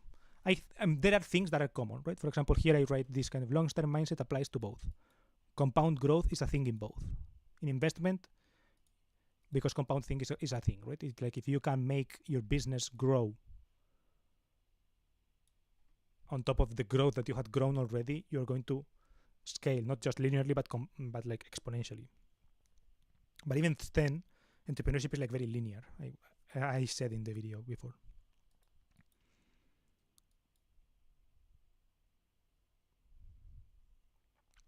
These are kind of the things that I was thinking about, I guess. What do you do as a freelancer? So I can maybe use some example. I guess that is the crux of the issue, right? How do I make my business give the most money for the longest time? I guess my point is that if you are doing it well, you are thinking long term, right? There are some entrepreneurs who don't do that. There is some entrepreneurship that is, in a way, kind of like, how do I make the most amount of money in the shortest amount of time I can, right? How do I make a business that gives me the most explosive amount in the least amount of time? That is, I guess, against Alex Hormozi. Alex Hormozi would say the opposite, right? Alex Hormozi would say something like, give the most amount of money for the longest time. So I guess if you could have tried to apply investment advice to entrepreneurship, if there is that nuance, right? If you are trying to make the most amount of money in the least amount of time, maybe there are some hacks that sound kind of investing related, I guess, right? For example, pivot early, right? Try many things, try very different things. These are things that are told to many people, right?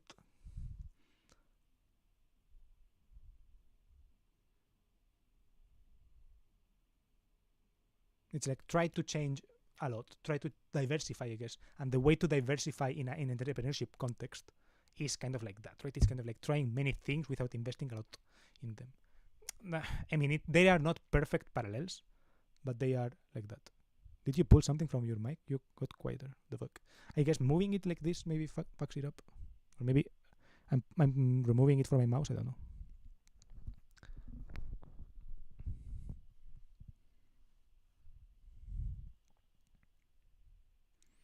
I don't know. Essentially, that is what I was thinking about. My bad. I turned down the stream without trying. Thanks, YouTube.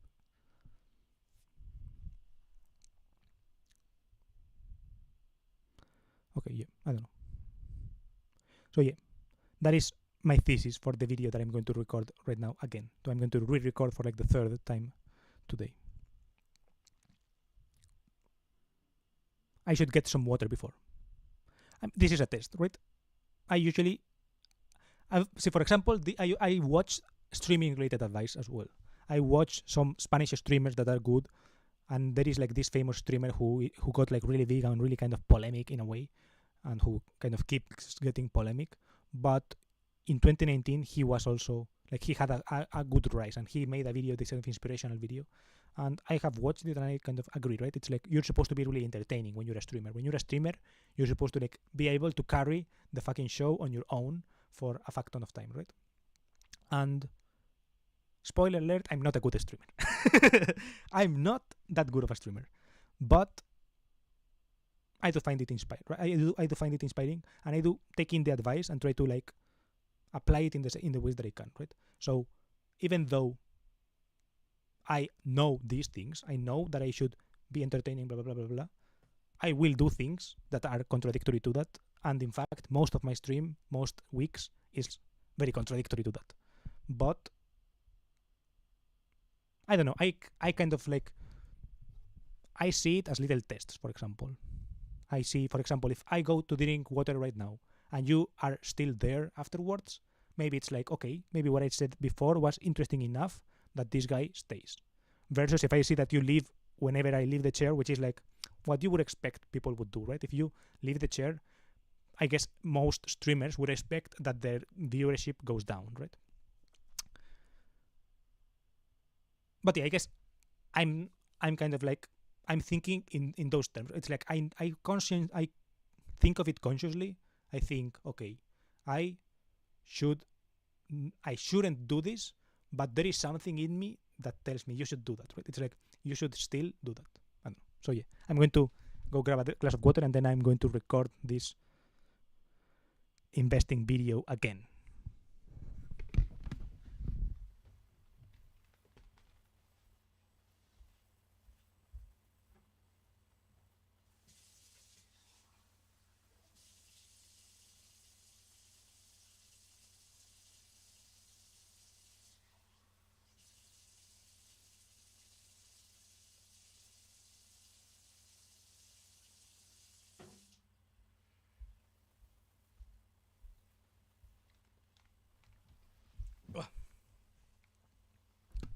I'm back.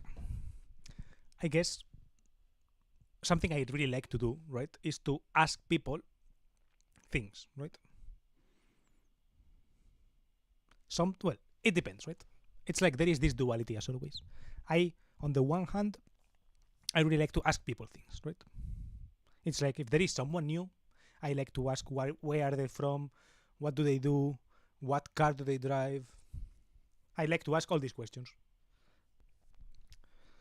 And I like to use examples that, for example, would help you if you're new, for example, or if it's Hanyo, for example, and I think of today I was talking about a topic that Hanyo doesn't really give a fuck, right? So about investing. So it's like I can't really think of examples that are related to this or whatever, right? But if you're a freelancer, I'm trying to like think, okay, maybe I could word it in a way that you would understand, or that you would care about, right? That you would relate to. I don't know. I think about those things. But yeah, now I'm going to record the video as it is. And yeah. The intro is this kind of like entrepreneurship versus investing. You get recommended the videos at the same time. Maybe it gets a little bit lower in sound, by the way, because maybe I try to speak from here or something. Because they peak a lot, so I don't want to do them. I think the order in the video is a little bit strange because I start talking about investing, but investing is kind of like, it's very job focused. I guess that is a part that is important that I forgot in the previous video, but I don't really know how to put into this new one. for example, entrepreneurship versus investing, you get recommended the same videos at the same time. Therefore, you can get these concepts confused. One important thing about investing is that you should already have a job, right? This is kind of like a very key aspect about investing. It's like it is given that you have a job, that you are trying to take money from to invest for a retirement from said job, which is kind of like interesting in a way, right? It's an interesting frame. And entrepreneurship, it's literally the opposite frame, right? You are trying to maximize the time you have this job and also maximize the returns this job you created for yourself gives you. So in that way, it's like, that's why I don't hate entrepreneurship advice, or why I don't hate like entrepreneurship bros or whatever, because the goals are different. But I also think that investing is,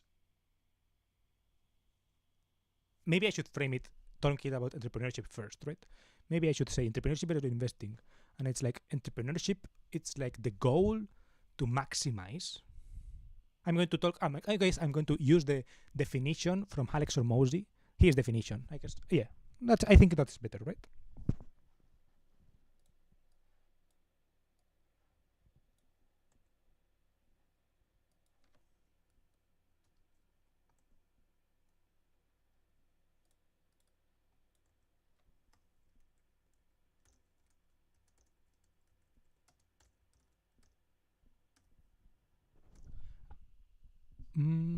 That would be quite hard, since it's even difficult to get me interested in things I actually care about. I have a giant list of videos I want to watch about guitars and stuff, but I never do, since I just never feel like it. It's like when I have free time, I want to do something like playing or reading manga, nothing with actual value, lol. I don't know.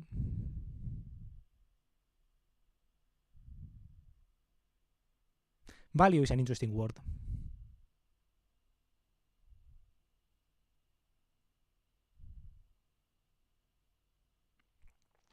I guess, for example, for someone like you, investing would be more interesting, right? Because you have a job, you do have a job, right? And for you, your goal is kind of retirement, for example, because as I said before in my personal decisions to invest, I chose to invest in the first place because I have expensive hobbies, right? I like cars. Cars are expensive, and it's like I don't want to think about providing value, I guess, right? That is a good way to put it. I don't want to think about providing value. So yeah, I guess that is the key, right? That is, I guess, also the distinction of entrepreneurship, right? The goal is to maximize how to make my business give the most money for the longest time. But implicit there, right? It's like the value thing is actually really important. Implicit there is value, right? Value. That you are providing some value, right?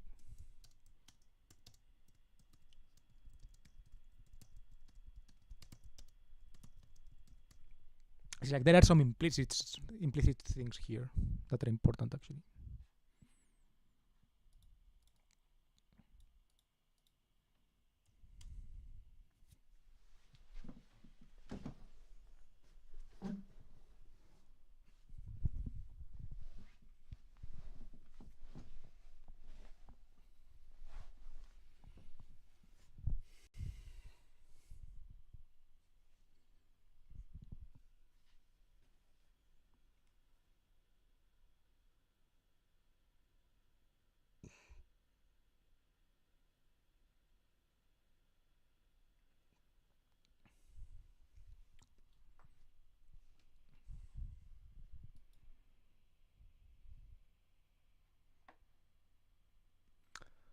So yeah, I don't know. Entrepreneurship definition by Alex Hormozi, goal to maximize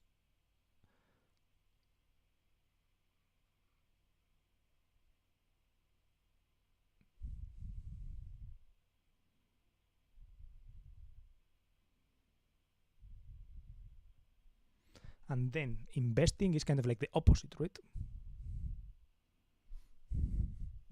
So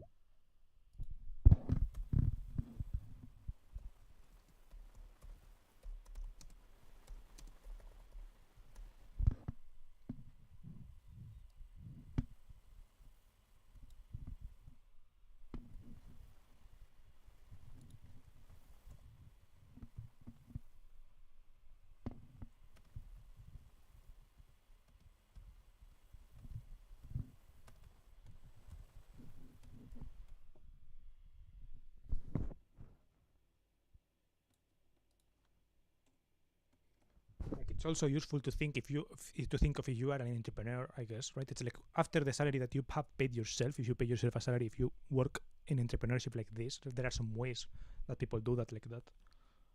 Then it is also useful to think about investing. Like it's like protecting yourself, right? I guess maybe I could say that.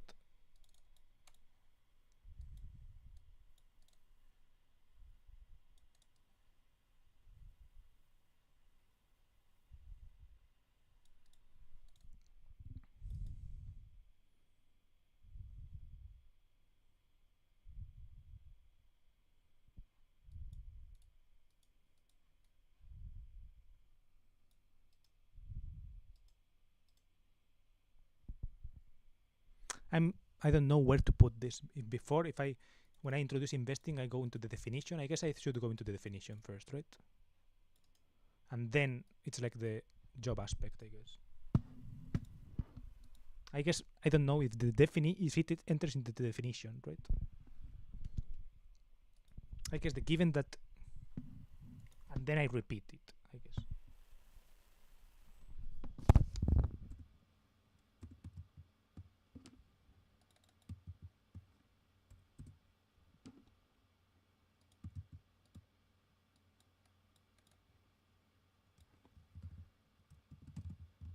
It's like definition by Ben Felix. Like prerequisite.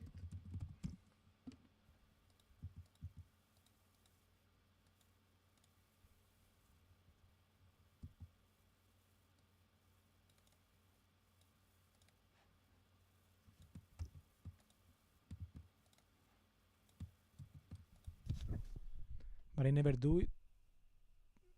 Ah, okay, that's the same.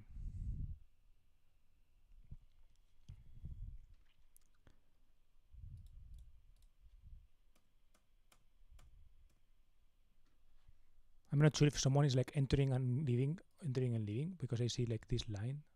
I know it was a long time ago.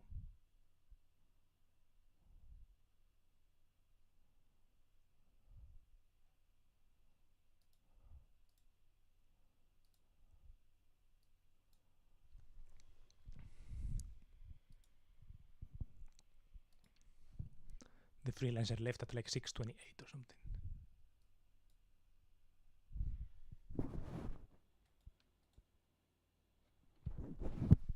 I guess my problem with streaming is that I expect from the viewers a lot. I expect that they will say things in chat like you.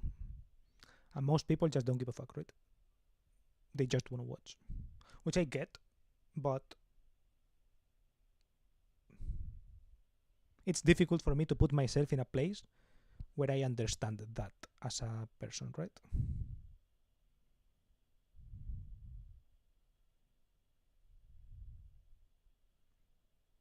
I guess because to me, typing into chat when people say things, like type something, I'm like almost do it instantly, right? Versus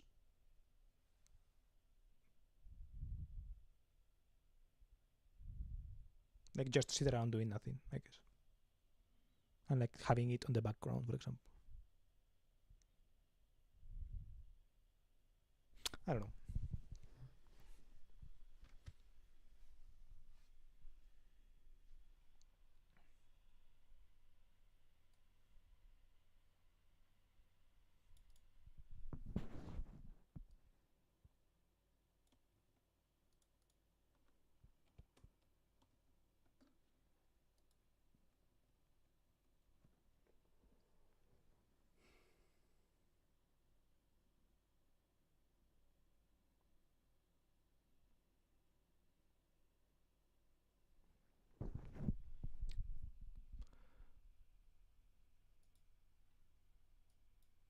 I would have never written in this chat if you hadn't called me out that I was watching for 20 minutes. Lol. When was that? You mean the first time? I was like, oh, someone is watching for 20 minutes, say something or something like that. Maybe it's true, I forgot.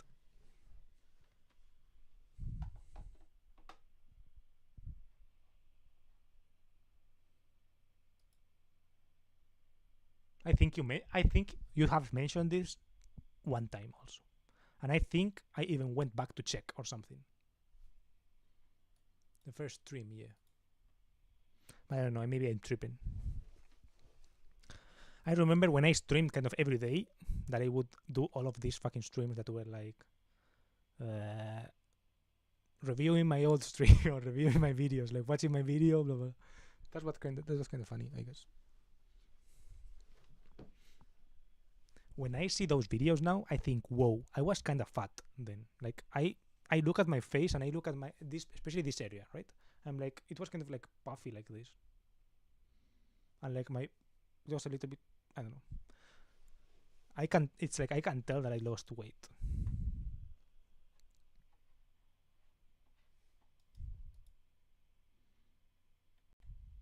Also, I don't know. I also hate seeing my beard when it's like this, and I was like kind of a little bit more puffy. I don't know. I don't usually read in chat. I have a lot of streams open. I just watch on the side. Mostly artists where I don't miss anything, even if they don't listen or watch 24/7. I don't know. I like that you write in chat. Like you can miss basically a whole stream, and when they start again, they are not much further with the drawing. Oh, true.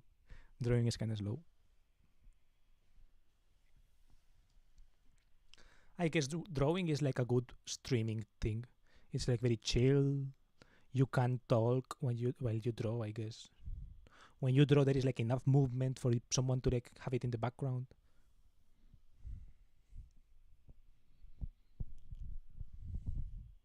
It's like Legos. Have I ever made a Lego stream? I think once, right? I think that's also something that is kind of cool, right? This like visual thing.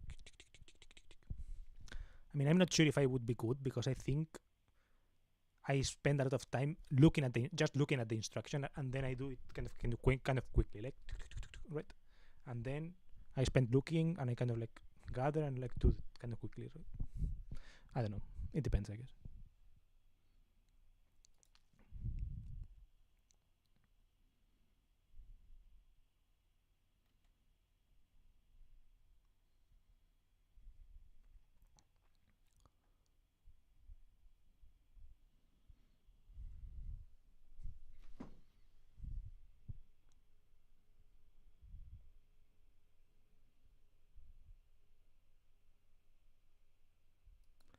Entrepreneurship versus investing.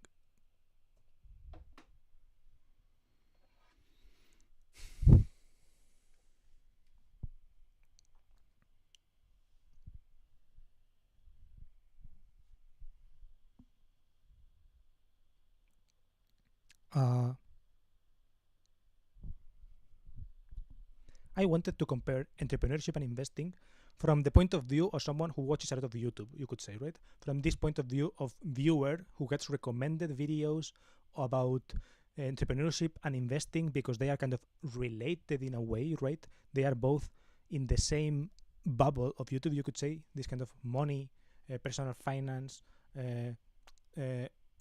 personal development type thing. But I think that the advice given in between both is kind of like the opposite, and they contradict each other, right? It's like diversify, or like do always the same thing but better, or like do more, or like they are kind of like pulling in different directions. And I wanted to clarify for myself a little bit, and for the audience, for whoever finds this helpful, whoever has going through this thing, is going through these same things, to kind of like put them to separate and like, okay, this advice works for this, and this other advice works for this occasion, and how to combine those, and how to choose what to do in which occasion. Better for myself, but if it works for you, great. I think I'm going to repeat that.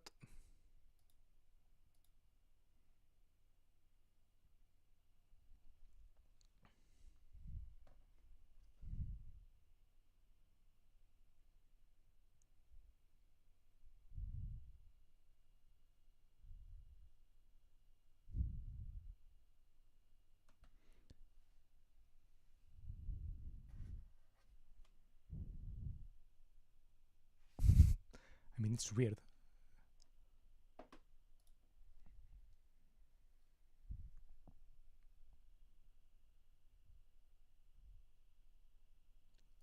Entrepreneurship versus investing.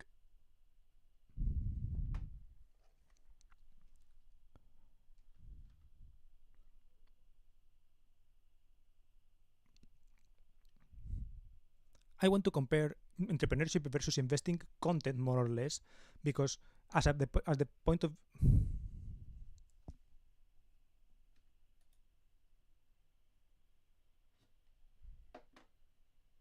I wasn't even recording, so let's thank God that I didn't record a lot. Entrepreneurship versus investing.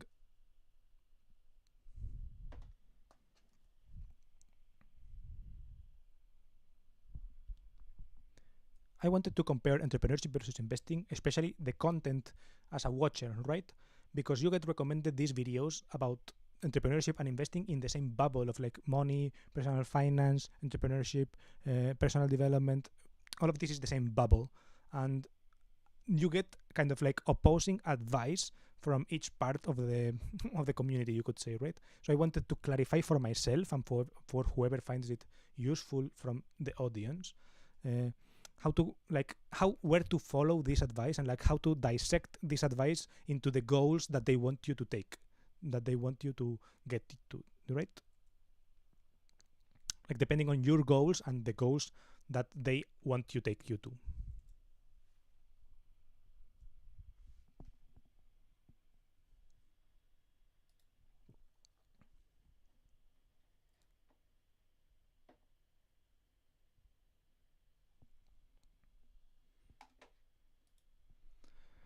Legit, the first stream I watched was you watching Lego videos and talking about how expensive a hobby it is. True.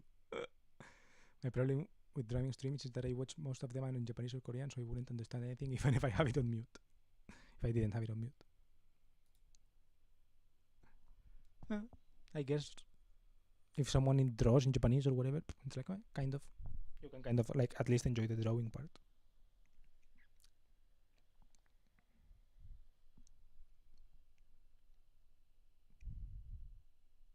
Entrepreneurship versus investment. Entrepreneurship versus investing.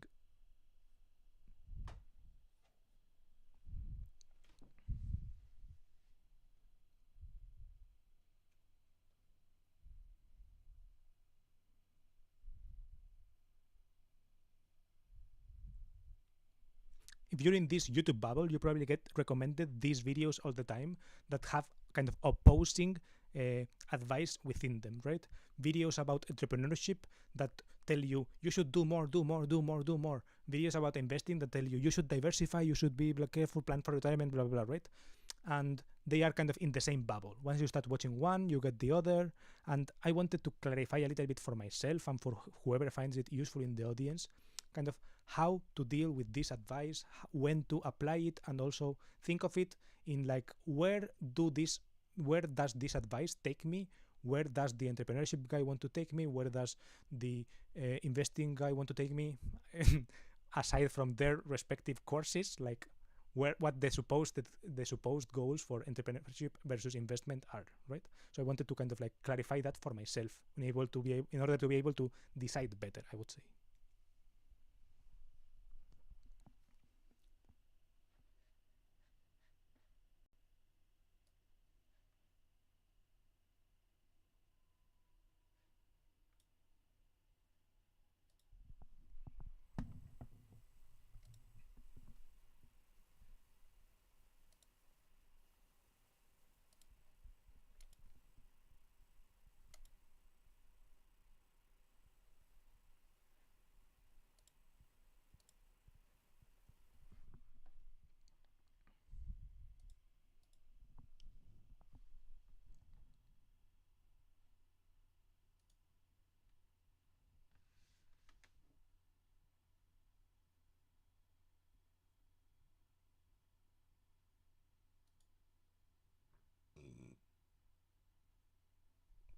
I'm choosing this particular video because I think in this video he says literally this phrase of like, And repeatedly across 13 years in business and also outside of business. And it's one of the biggest reasons that we had with these relative returns. And there's a point where you do want really high relative returns.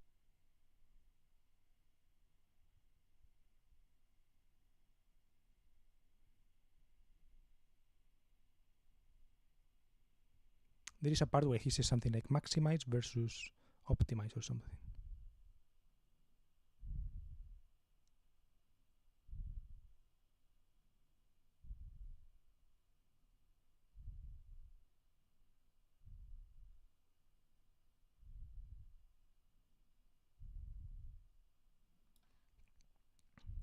Is there someone in the comments that is like blah blah blah blah blah?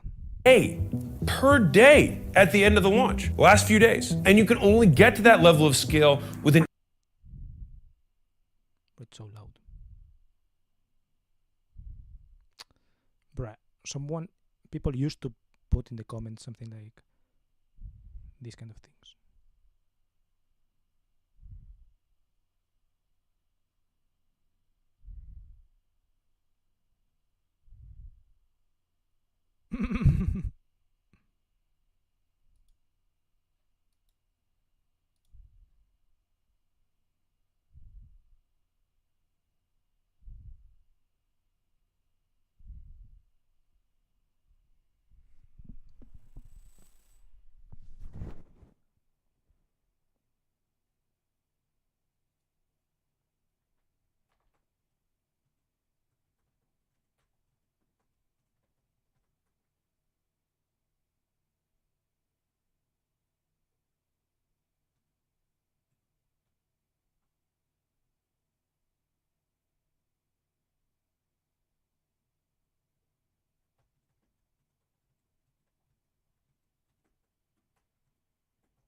And you need to adjust to the digital world. It's very rare. We love to tell these stories, but what we don't tell is the guy who just said, you know what?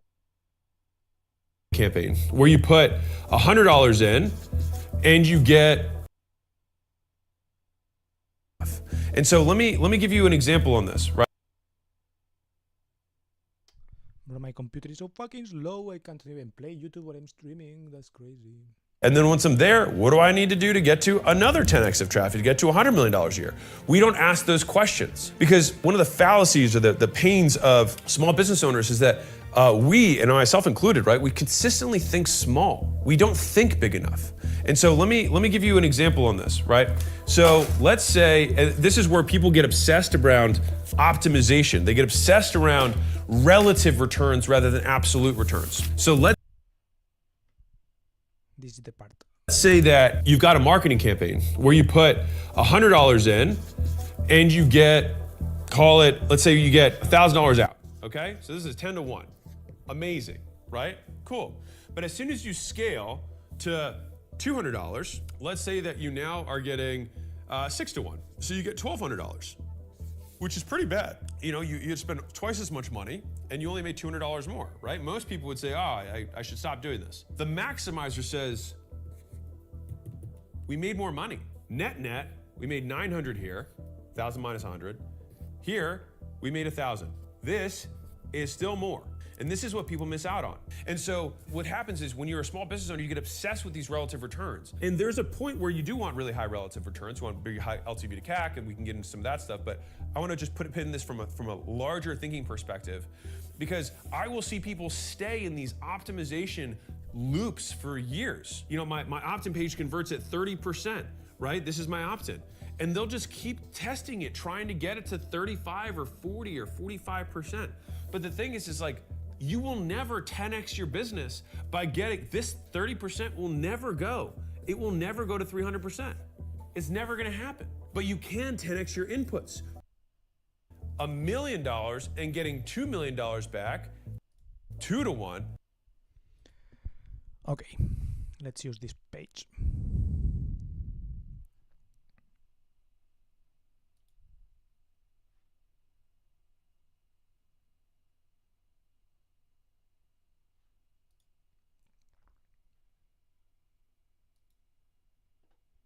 I think I should use the face.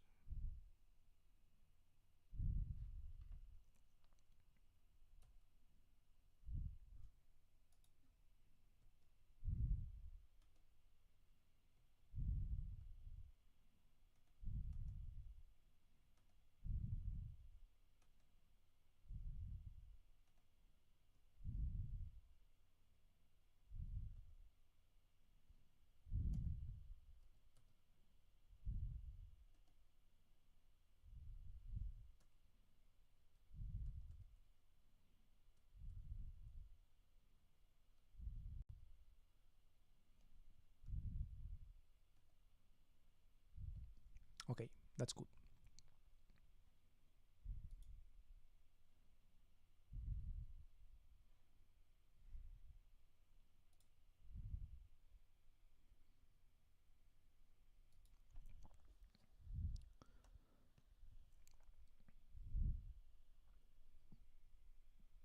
So first, I'm going to start with entrepreneurship, and I want to start with a little bit of a definition. I'm not an academic, and I'm not going to use this kind of mega formal definitions or whatever, but I'm going to try to define both things a little bit. And entrepreneurship, I guess, I go by the definition of Alex Hormozi, and in this video, he talks about kind of like maximizing versus optimizing or something, right? So I guess in entrepreneurship for Alex Hormozi, kind of his thing is, how do I make my business get the most money for the longest, right? This is kind of like the mindset of an entrepreneur in this mindset, right? So for example, for him, optimizing is not the goal. For him, the goal is like he would take a $2 million business that costs $1 million to run versus a $100,000 business, that costs $10,000 to run, right? So this is like 90% margins. This is 50% margins, but this is like 1 million more, like 1,900,000 more, 1,100,000 more. So this is like preferable. And I guess no,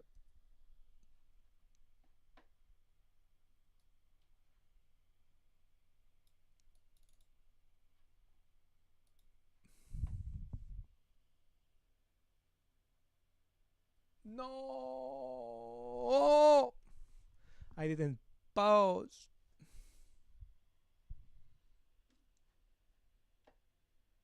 And I don't want to edit. Do I re-record everything? Because I think that intro was really clean.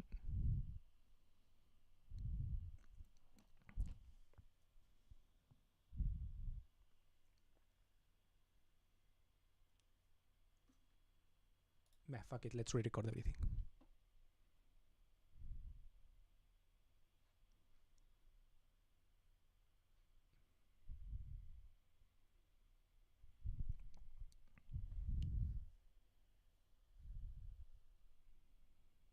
Entrepreneurship versus investing.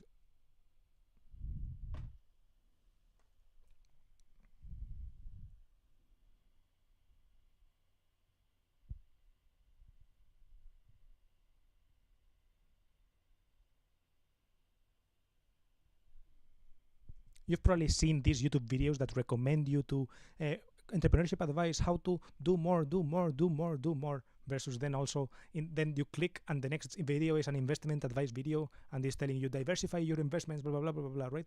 And it feels like they are pulling from like opposite sides, and you know that they are in the same bubble. They are in this kind of like personal development, money related bubble, but they are telling you like completely different advice. So that happens to me as well. I watch YouTube as well, and I see this on the content sphere a lot. And I guess I wanted to clarify for myself a little bit, and also if whoever in the audience finds it useful, to think it through with me, because I'm not a good investor. I'm not like a great investor. I'm not a great entrepreneur, but I've tasted a little bit of both things, and I watch and read a lot in both topics. So I guess I wanted to see to share how I'm working through both of these topics and like what my frames for this are.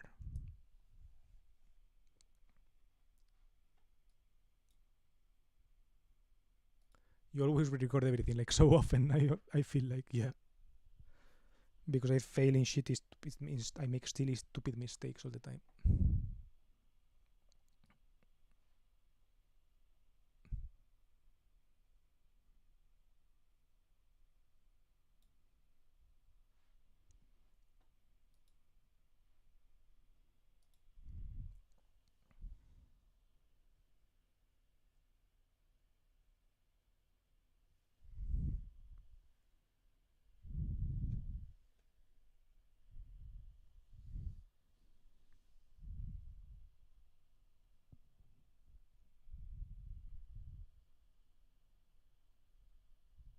First, I think I'm going to start with a little bit of a definition, right? I'm going to try to define entrepreneurship and then I will define investment. But first, with entrepreneurship, I'm going to use kind of like Alex Hormozi's definition of entrepreneurship. I'm not some academic, so I'm not using like these mega concrete definitions, but I'm trying to go like, what is the vibe that these kind of creators are trying to transmit? And for Alex Hormozi, kind of his definition of entrepreneurship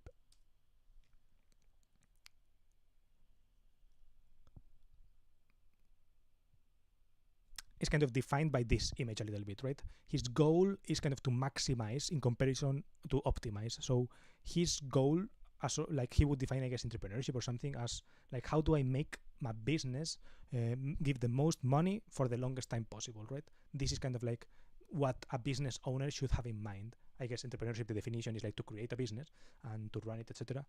But this is kind of like what the vibe of the definition is, I think, according to him.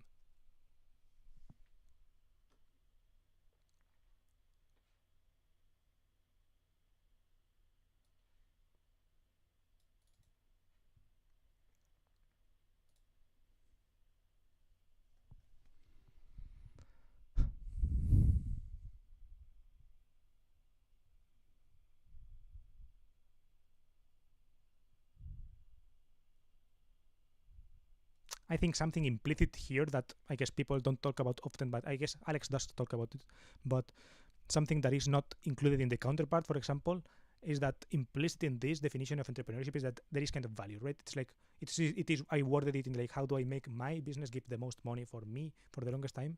But implicit is that the value that you are being given is created by you also, right? You are providing some value, right? So you have to think about that as well. That is something that comes within entrepreneurship, right? And as a comment, right, it's kind of like outside of the salary mindset, right? You are creating a job for yourself, and not only a job, it's kind of creating a little bit more than a job. It's creating a company, right? So it's more than a job for yourself. But it is that, right? At its core, it's creating a job for yourself. It is creating a job.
Then for the definition of investing, I'm using this kind of investing in financial products in order to retire, right? I make buying financial products to acquire financial capital for retirement, right? It's like, why do you buy financial products? Well, because investment, the word as itself in English, could mean so many things. And in the context of an entrepreneurship, for example, an investment can be many things. People talk about invest in yourself. People also talk about invest in, for example, a computer to make better videos or to edit videos, or invest in machinery for your business, right?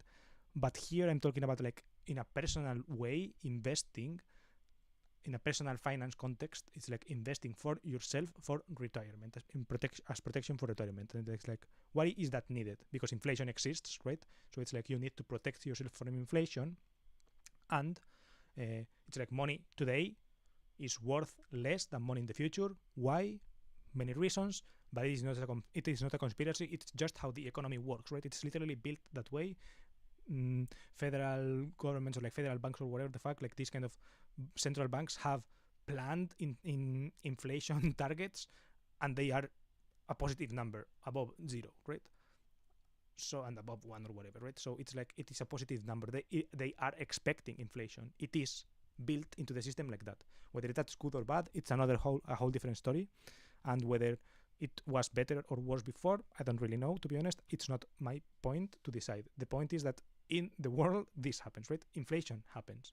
And also, this is important because the goal of investment is to retire, right? To accumulate enough capital to, at some point, not be able to, not need to work in order to continue living, right? To spend money without having to work, thanks to the capital appreciation, right? Thanks to the accumulation of financial capital. It's like you are substituting your work for returns on capital. That is the goal of investing in financial products.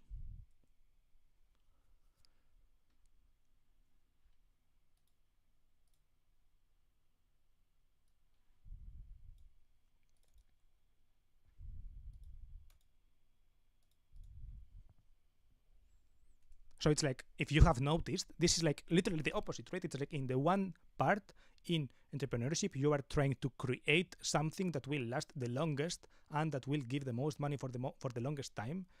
AKA, you're giving yourself a job. You are creating job for yourself, creating work for yourself in order for it to last the longest time. Meanwhile, in investment, the goal is kind of the opposite, right? Financial independence, retire early, a movement within financial independence, etc., is like to create enough money that you can retire the earliest possible. Accumulate enough capital so that you can retire and stop working the earliest possible. But and by the way, this is also something that I should have mentioned. Is like a prerequisite is that it is given that you have a job, right? You are almost kind of like assumed to have a job. And then with the money that comes out of that job, you protect that against inflation and you try to accumulate those residuals in order for them to accumulate enough so that you can have enough money that when you stop that work that you are supposed to have in the first place, so that you can live without it, right? That is the definition of investing. So the goal is the opposite as entrepreneurship, right? It's kind of stop work, stop doing the job. That is the goal, kind of the implicit goal of investing is that, to stop working. And also, there is this job aspect that is implicit in it. Implicit also within it is that you have a job, right? It is kind of like almost required.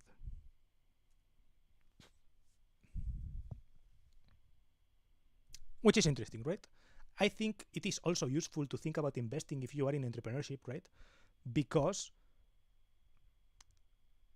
there is a form of thinking of entrepreneurship of like as kind of like a job, right? There is this kind of pay yourself first, pay yourself a salary to live, right? To be able to pay your mortgage, etc., right? To separate personal and business life. You can do that being an entrepreneur, right? And then in that sense, it's like you can pay yourself enough money to be able to like invest in a personal security system in case your business doesn't work or whatever, right? It's like in business, there is a lot of thing given to like go all in, go all that, etc. But there is a way in which you can kind of like go all in because you are the business and it is your business, etc. You can go all in, dedicate many hours, etc., but still pay yourself a salary. And with that salary, you invest a part of it. and essentially you still have kind of like the same mindset of giving all into your business, but from the personal finance perspective, aka your own finances, you think of them as like saving this little bit for retirement, right? It's like you don't depend on your business succeeding or not in order for within this period of time you keep saving, right? There are a lot of people who like cut their salary or like who don't get a salary and who just like run everything to the business and have like everything jumbled up, right? There are like some different philosophies, so things start to get like jumbled over here. If you are an entrepreneur thinking of investing, right, then things start to get a little bit messy. But there is like this distinction that you can make, in my opinion.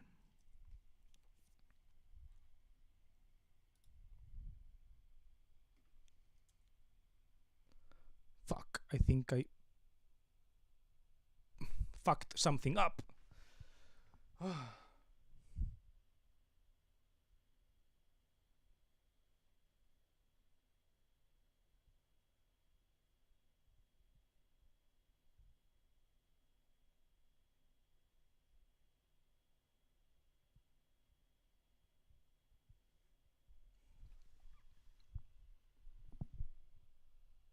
So yeah, as a little bit of a sum up, I would say entrepreneurship, you have this goal of creating a job for yourself, a job that maximizes the money you get, but also that maximizes the time it is around, and that you have to create value for someone else. Well, you can create value not for someone else, you can create value for the market, and the market gives you that value back in the amount of money, right? And it is kind of outside the salary mindset, right? You kind of can put it back into the salary mindset if you give yourself a salary, but basically it is kind of outside the salary mindset and you are kind of creating a job for yourself, but you are creating a lot more. Versus investing, which is a prerequisite, it's given a given condition that you have a job almost, and that you want to protect the savings that you do with that job, the amount you save from your salary. You protect that against inflation and you accumulate it in a way that you ensure, at the best of your abilities, that you won't need to work when you retire, right? The goal is retiring. And yeah, it is very job focused, right? It is kind of like given that there is a salary to it. And I think that something that ties both together, right, is that the long-term mindset kind of applies to both in a way, because compounding applies to both. And in general, just growth dynamics apply to both, right? So you both want to grow both, and particularly grow in a way that compounds. So in investment, for example, you don't care. You have to have this mindset of not caring about short-term volatility in order to ride out highs and lows, in order to get to this kind of expected higher returns that are kind of like promised by investments that do promise expected higher returns. In general, like they promise higher returns, but there is volatility, right? There are some within investment philosophy. There are some investment philosophies that do focus on getting you the best risk-adjusted expected higher returns, but that is a whole other topic.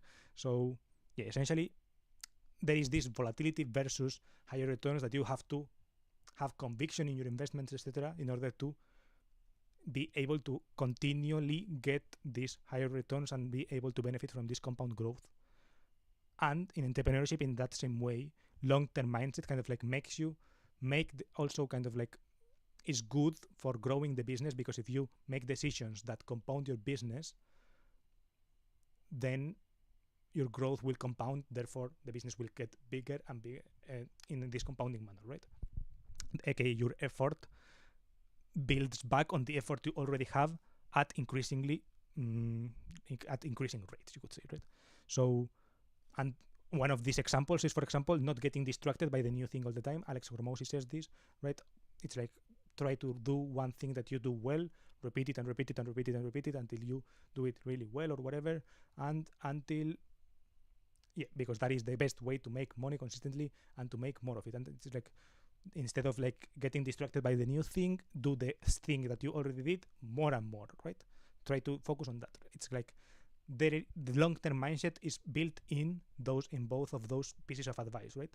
So there is like a thread in which both are connected, but they come from different goals, right? One goal is to make you work for the longest time possible, giving you the most returns possible, and the other one is kind of like protecting you against inflation, but also like investing conservatively enough that is investing in a balanced way, conservative and risky, in order to like assure the best that you will reach your financial goals by retirement, but also that you are not taking catastrophic decisions while investing, right? So there is like this difference.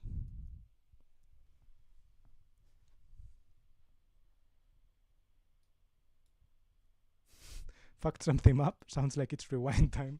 No, fuck no. I mean, I could have, but I hope I will finish, and if I watch it back and it's like all fucked up, then I will rewind. But if it's passable, then I will keep it like it is, because I'm tired. Plus, it's like it's going to get like 10 views. Like, who gives a fuck, right?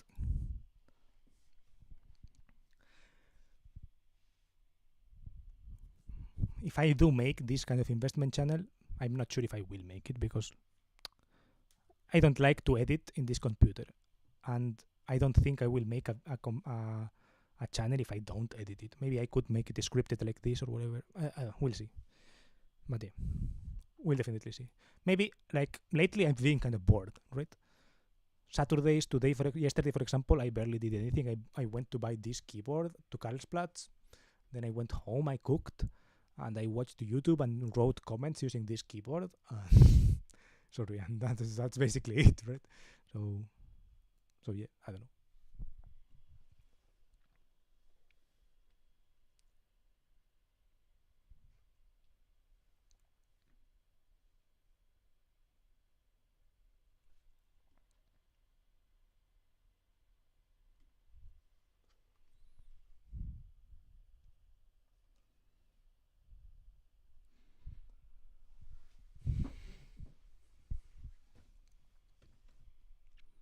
So yeah, hope you enjoyed this video. Hope you found this video interesting. If you agree with what I've said on the video, write a comment saying why you agree. If you disagree, also write a comment saying why you disagree with this video. If you found it helpful, also write a comment saying why you found it helpful. Hope you found this kind of contrast between this definition of entrepreneurship and this definition of investing together, that they gave you something to think about, and that they cleared up, I guess, some of this conflicting advice. Why it is that some advice tells you to do one thing, some tells you to do other things, and it's because of these different goals that they state, right? It's not like some hidden conspiracy to sell you courses, although probably it is kind of like also trying to sell you courses, but that the underlyings are there, right? So yeah, hope you enjoyed it, and yeah, feel free to say anything below in the comments, agree, disagree, etc. And I will try to leave something here that is kind of financial related, a video of mine that is, I guess, a little bit financial, entrepreneurship maybe related. And yeah, thank you for watching, and goodbye.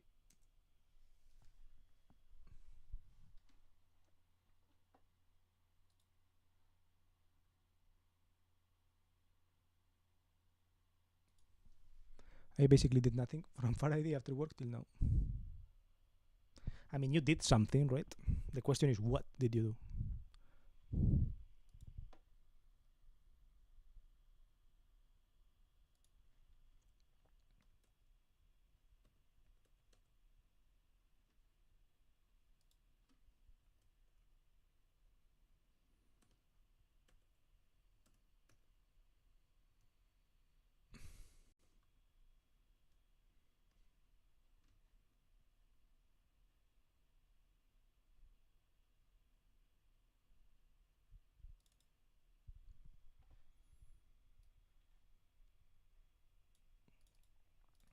Now it's time for the classic watch back my entrepreneurship versus investing. If you're in this YouTube bubble, you probably get recommended these videos all the time that have kind of opposing. Why is this the fucking entrepreneurship versus investing? If you're in this, I think I'm going to fucking cut this video. Can I cut it? YouTube bubble, you probably get recommended the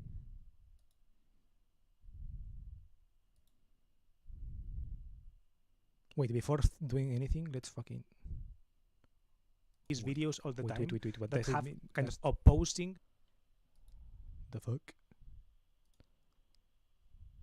And this is the video.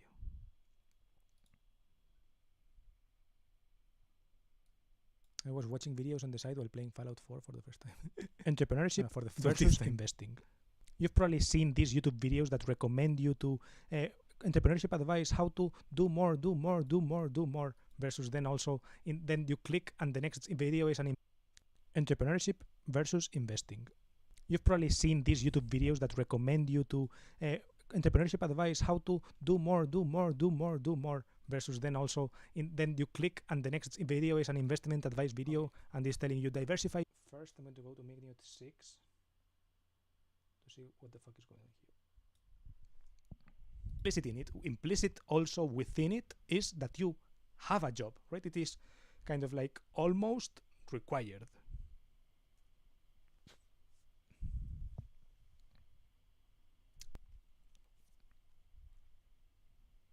This is the part where I said fuck. So yeah, as a little bit of a sum up, I would say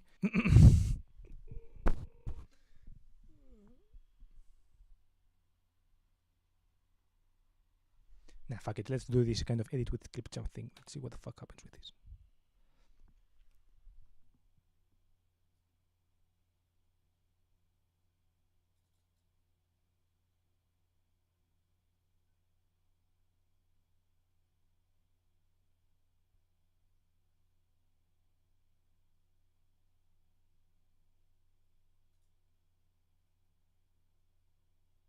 Bro, what?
Wait, did I fuck up the whole investing part? I think I didn't record this whole fucking paragraph.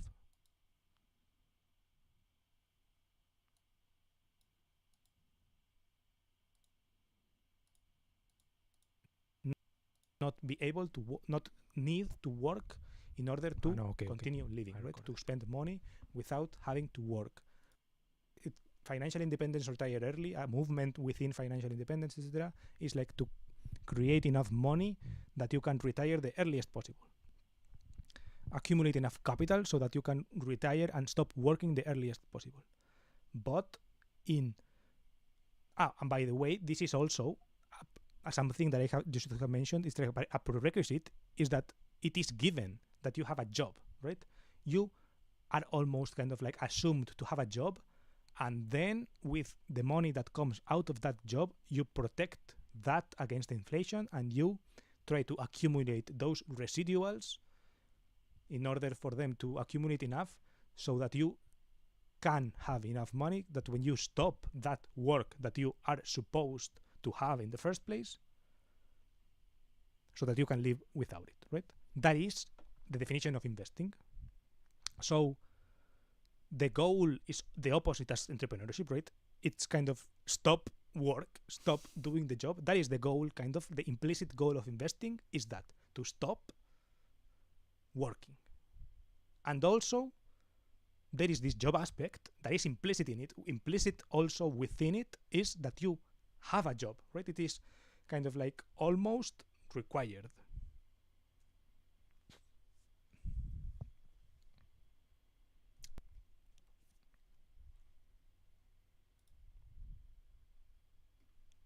So yeah, as a little bit of a sum up, that is my fuck moment. I would say, entrepreneurship.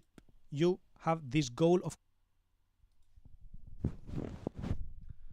okay.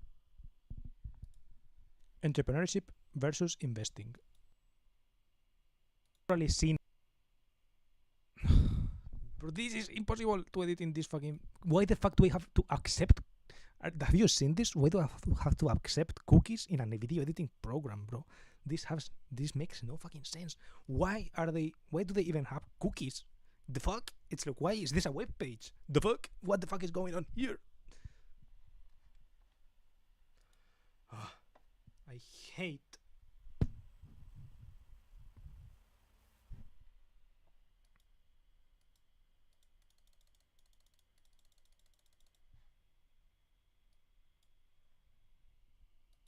Entrepreneurship versus investing.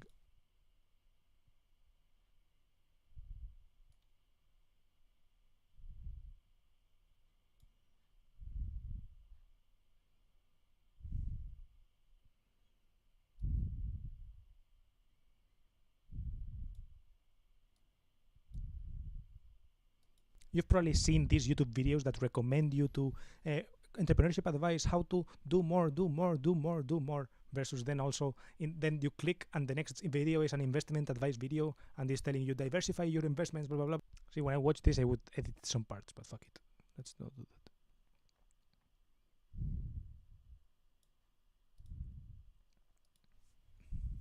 Required. Almost required.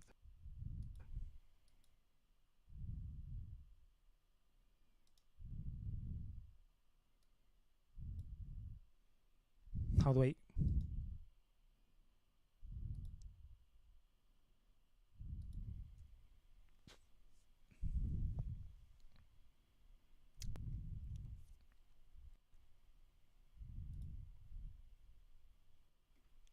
So yeah, as I did. But is there no fucking little audio, little wave? So yeah, as I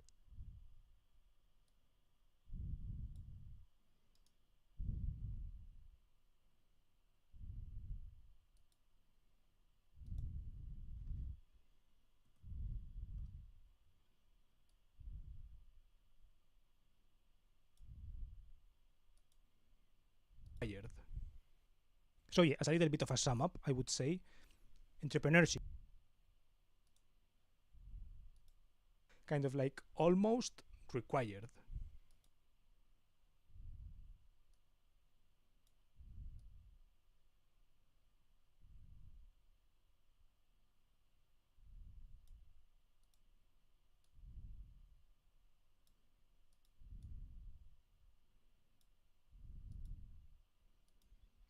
A job, right? It is kind of like almost required.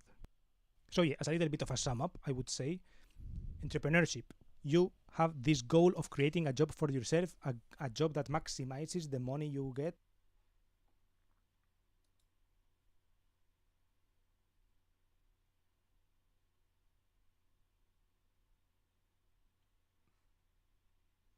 What is the source of this video? Is it fucking propiedades? It's 1080. I mean, the video is 720 though, but fuck it. Let's like the webcam resolution. I think it's 720, but who gives a fuck? Let's export it at 1080.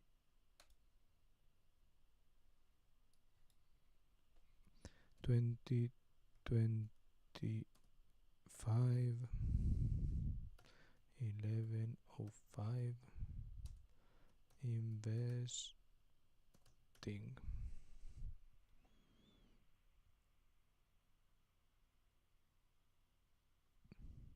Cookies, the fuck?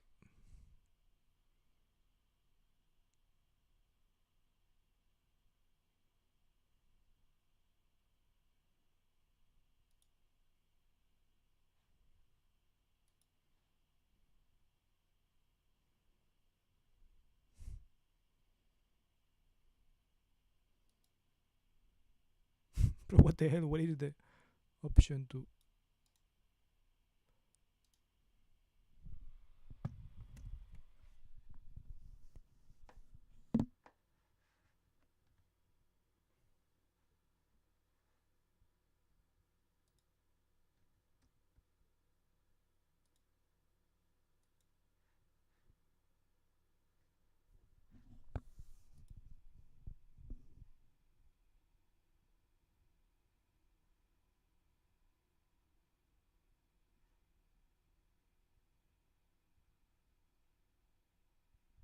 $30.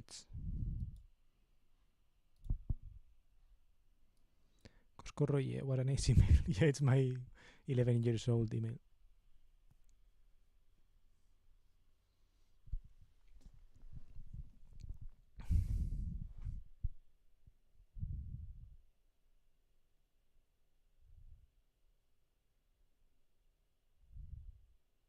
It feels like it's going quicker than 30 minutes.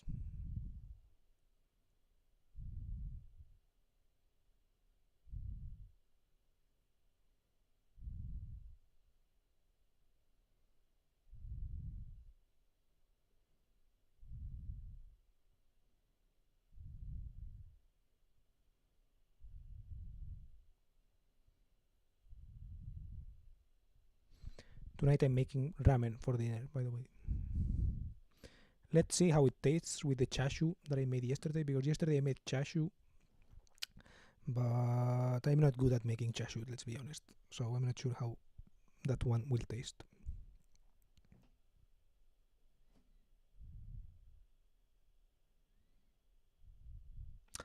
I guess usually what I would do would be to like timestamp the fucking video, but since it's not fucking edited, maybe I could like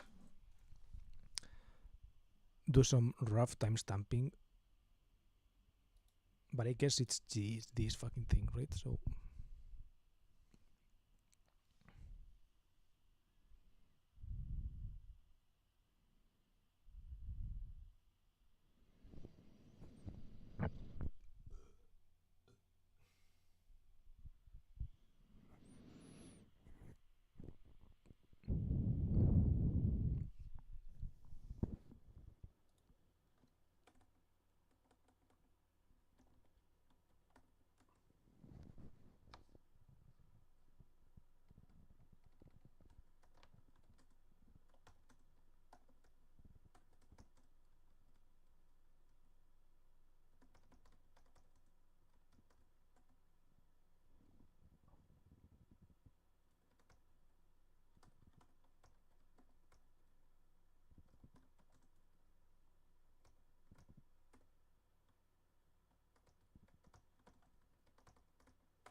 I guess I could look up what videos do I have that are kind of financially related, right? I could also copy this one.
it's more. It's still more. It's absolute returns, absolute output. When you're thinking about yours, and I'll bring this to business now, right? I mean, I've been talking about business, but like more to business, more tactical. We have our core four, right? We have our 4 ways of getting customers. We've got our warm outreach, we've got our cold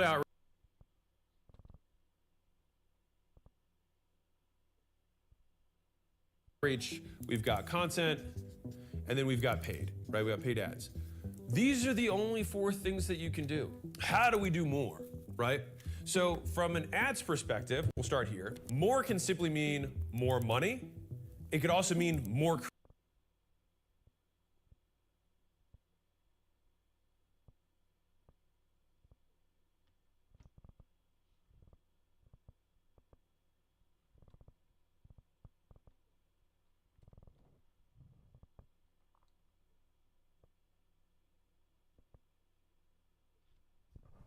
Is this thing gonna explode my computer or what?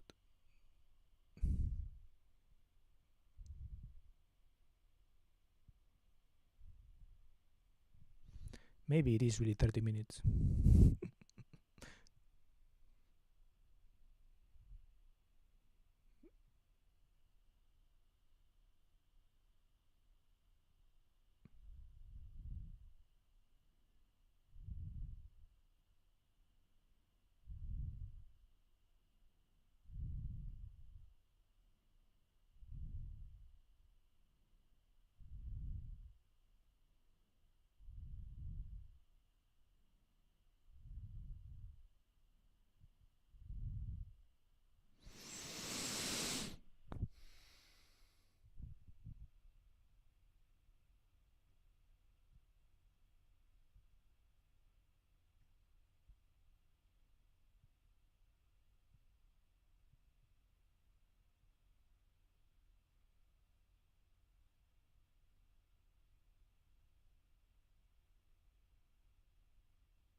Before I was watching this podcast on stream about investing as well, and I had this comment written. Let's hope it's not deleted.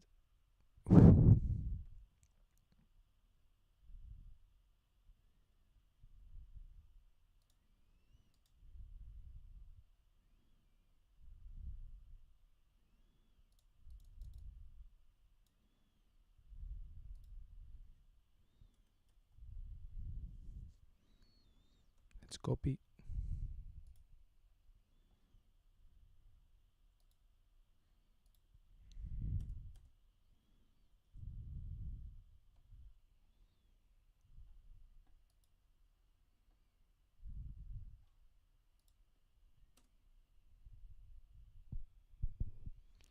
I always watch Daily Dose of Internet. He posted a new video and apparently 70% of all firefighters in the USA are volunteer and have other jobs. Interesting. In Germany there is also a lot of these kind of like volunteer firefighters, right? I see it kind of really often. Freiwillige Feuerwehr.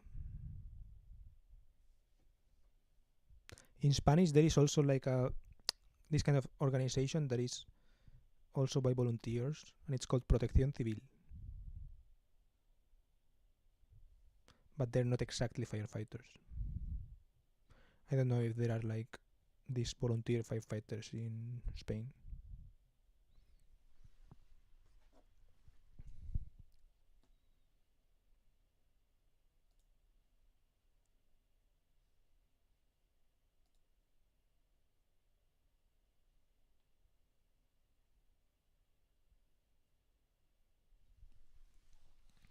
I'm going to pee for a moment.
legit no one likes them because they always ignore rules like one way and get pissed if you're on the way, then you have the right of way and stuff.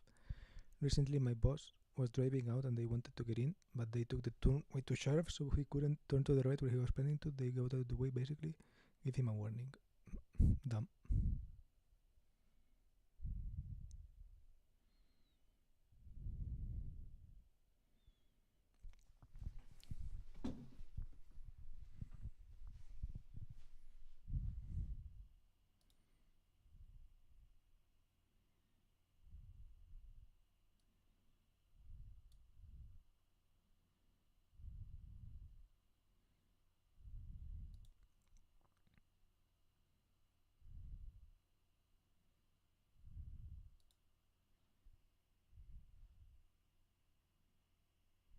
every couple months to see if there's been any drift away from your target mix. And it just takes that thinking away from it completely.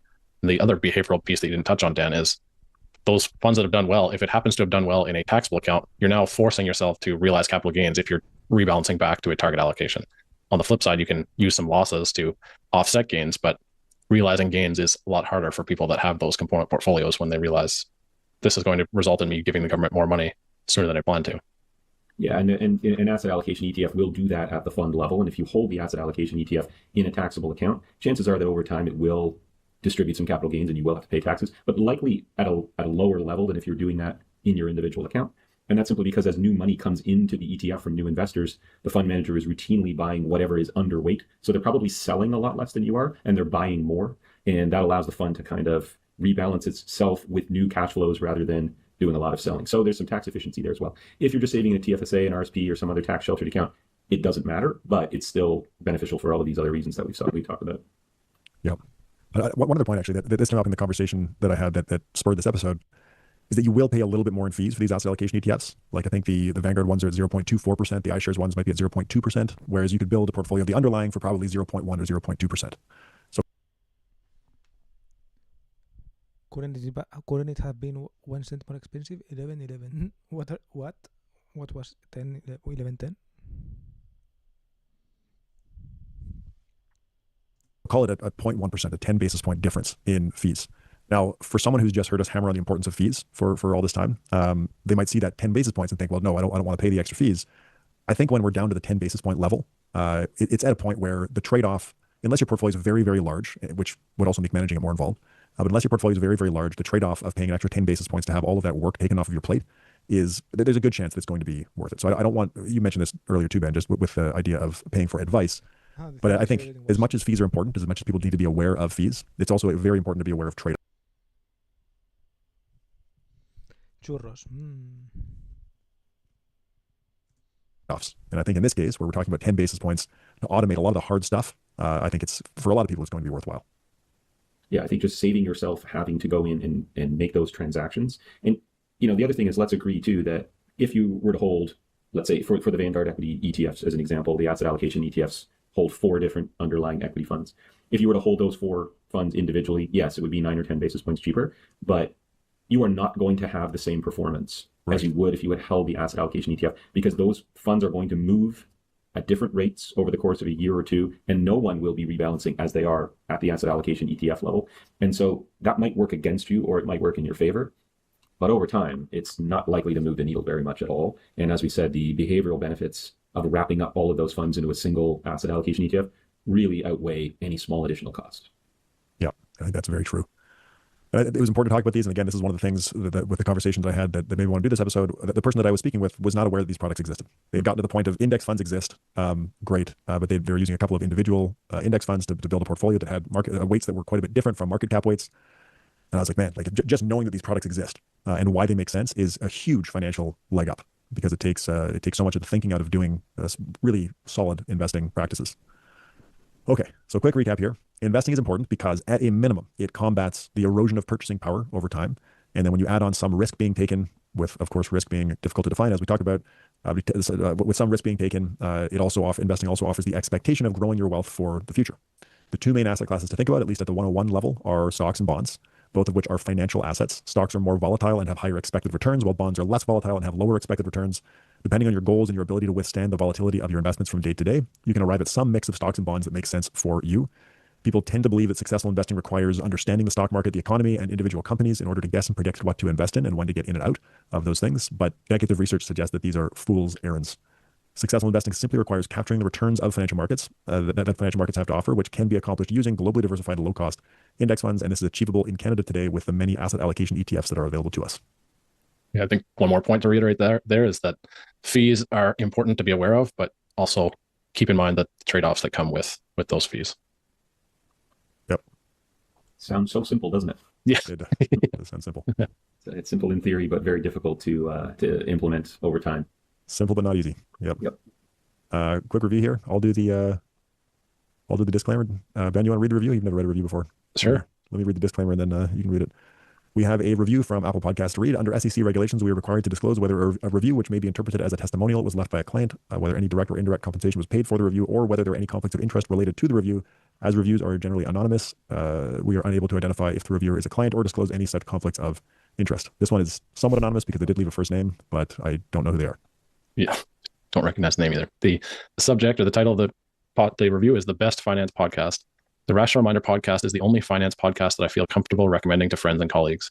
The latest episode with Mark Higgins was great. I'm fascinated by the intersection between history and finance. I just finished reading his book, Investing in U.S. Financial History. I would encourage anyone with similar interest to give it a go. To Ben and team, have you considered doing an episode on the differences between money market funds, short-term treasury ETFs, high-yield savings accounts, and other cash equivalents, along with any of their potentially underappreciated risks? If this is something that has already been discussed, could you point us to the episode? Best wishes from a fellow Northeastern alum, Jacob E. Cool. We've not done an episode on that. Could be interesting, though. I did get one other, I can't remember where this came from, if it was an email or a LinkedIn message, but I posted it into this episode for future reference. Someone said, I'm sending this at an odd hour now that my newborn has gone to sleep. I began my financial services career in 2015, acquired the CFP designation in 2018, and have listened to your podcast since 2019.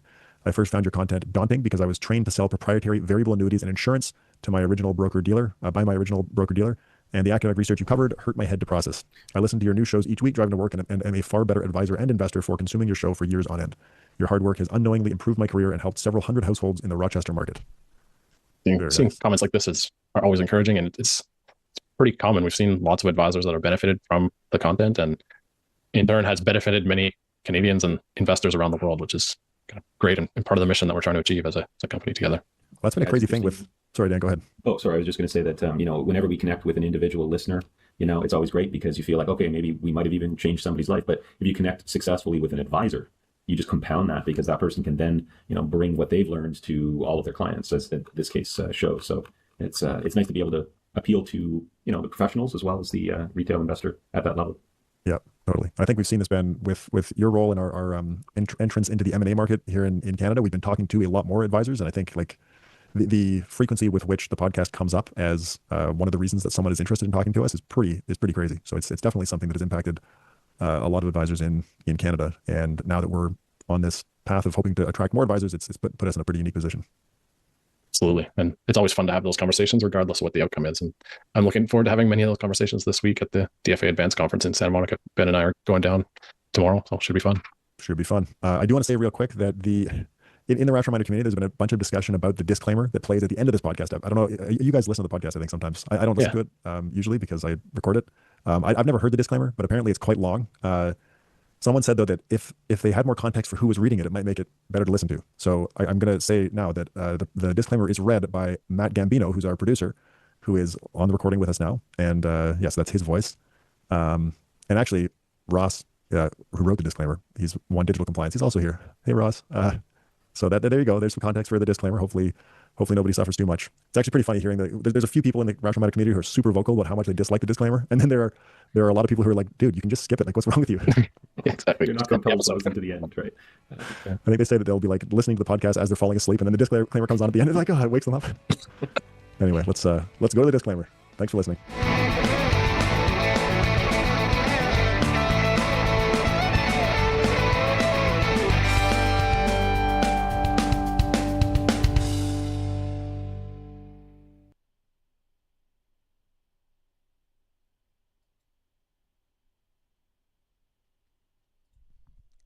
2 minutes, done.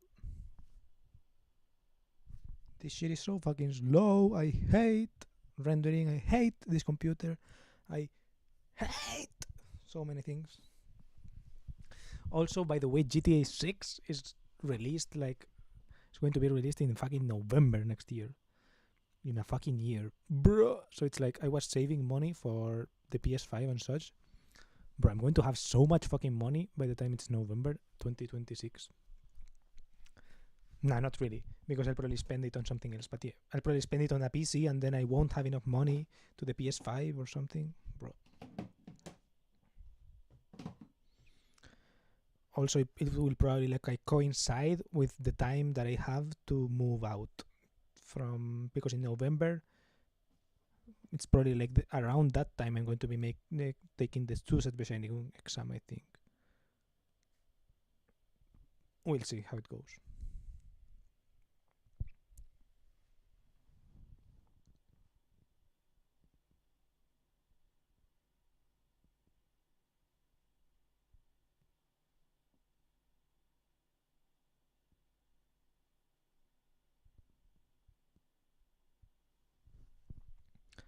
Yay!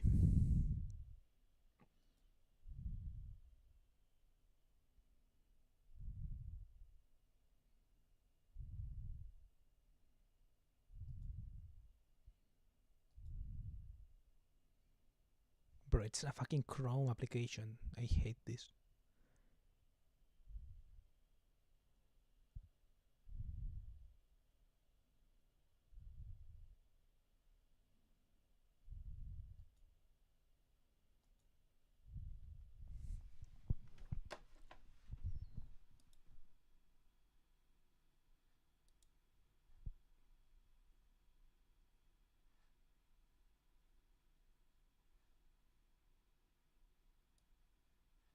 Whoa, not here, not here.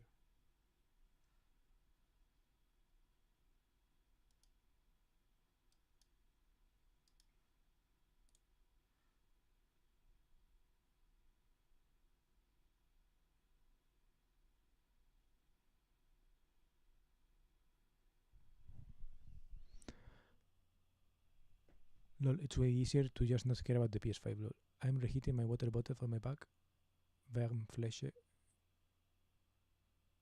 Keine Ahnung. Yeah, but I know what it means, yeah.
The fuck?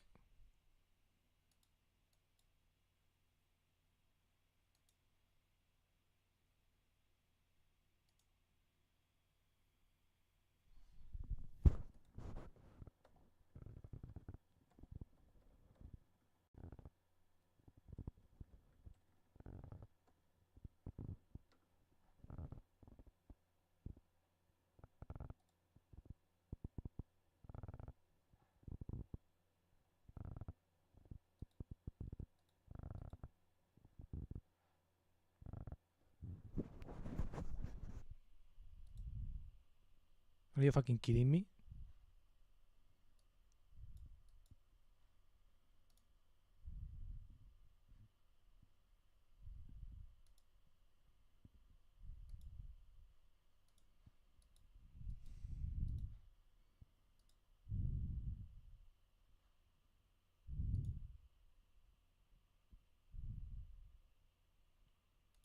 With damn 17 likes. 290 views. That's crazy.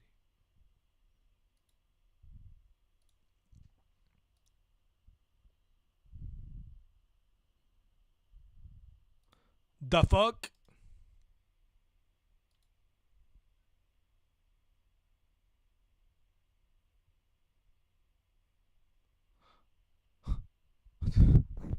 What the fuck, bro? Is this... Are they insane? What a fucking shit program, man. 30 minutes for this shit. That's crazy.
Okay.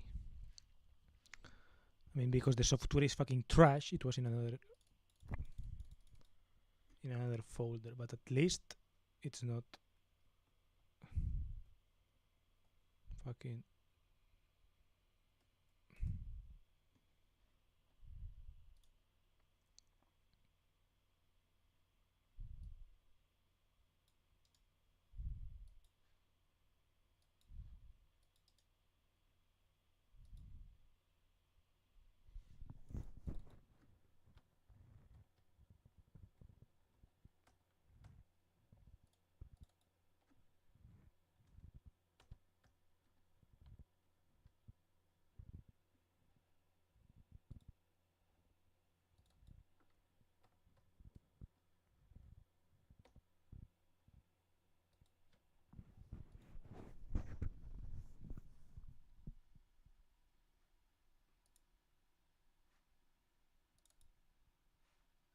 Wait, where are you? Oh, okay, here.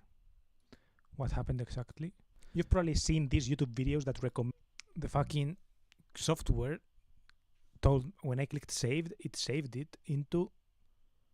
I told it to save it into this folder, videos folder. But then, because it's like a browser, it's a small browser, the editing this fucking Clipchamp shit as software is just a browser. It's like a Microsoft Edge tab, but it has its own skin. So it cannot fucking save things directly into the fucking folder, and it just downloaded it like a browser, and it put it in the downloads folder. So fucking retarded. Recommend you to entrepreneurship advice, how to do more. It feels useful, both of these topics, and like what my frames for this are. First, I think I'm going to start with useful to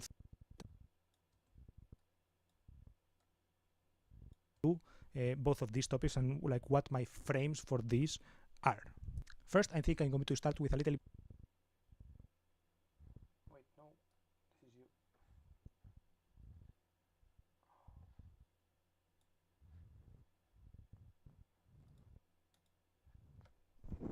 Having a slow computer is the worst, man.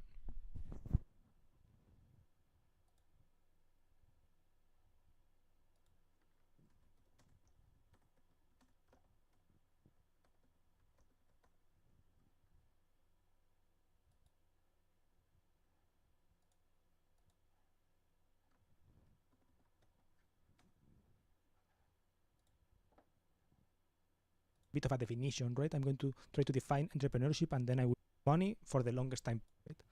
And as a comment, right? It's kind of like outside. How do I make? I think something implicit. I think his goal, as like he would define, I guess, entrepreneurship or something as like, how do I make my business give the most money for the longest time possible, right? This is kind of like what a business owner should have in mind. I guess entrepreneurship, the definition is like to create a business and to run it, etc. But this is kind of like what the vibe of the definition is, I think, according to him. I think something implicit here that I guess people don't talk about often, but I guess Alex does talk about it. But something that is not included in the counterpart, for example, is that implicit in this definition of entrepreneurship is that there is kind of value, right? It's like it is. I worded it in like, how do I make my business give the most money for me for the longest time? But implicit is that the value that you are, I think, given, I didn't talk about the value part, also, right? You are providing some value, right? So you have to think about that as well. That is something that comes within entrepreneurship, right? And as a comment, right, it's kind of like outside of the salary mindset, right? You are creating, and as a comment, right, it's kind of like outside of the salary mindset, right? You are creating a job for yourself, and not only a job, it's kind of creating so much, a little bit more than a job. It's creating a company, right? So it's more than a job for yourself. But it is that, right? At its core, it's creating a job for yourself. It is creating a job. Then I'm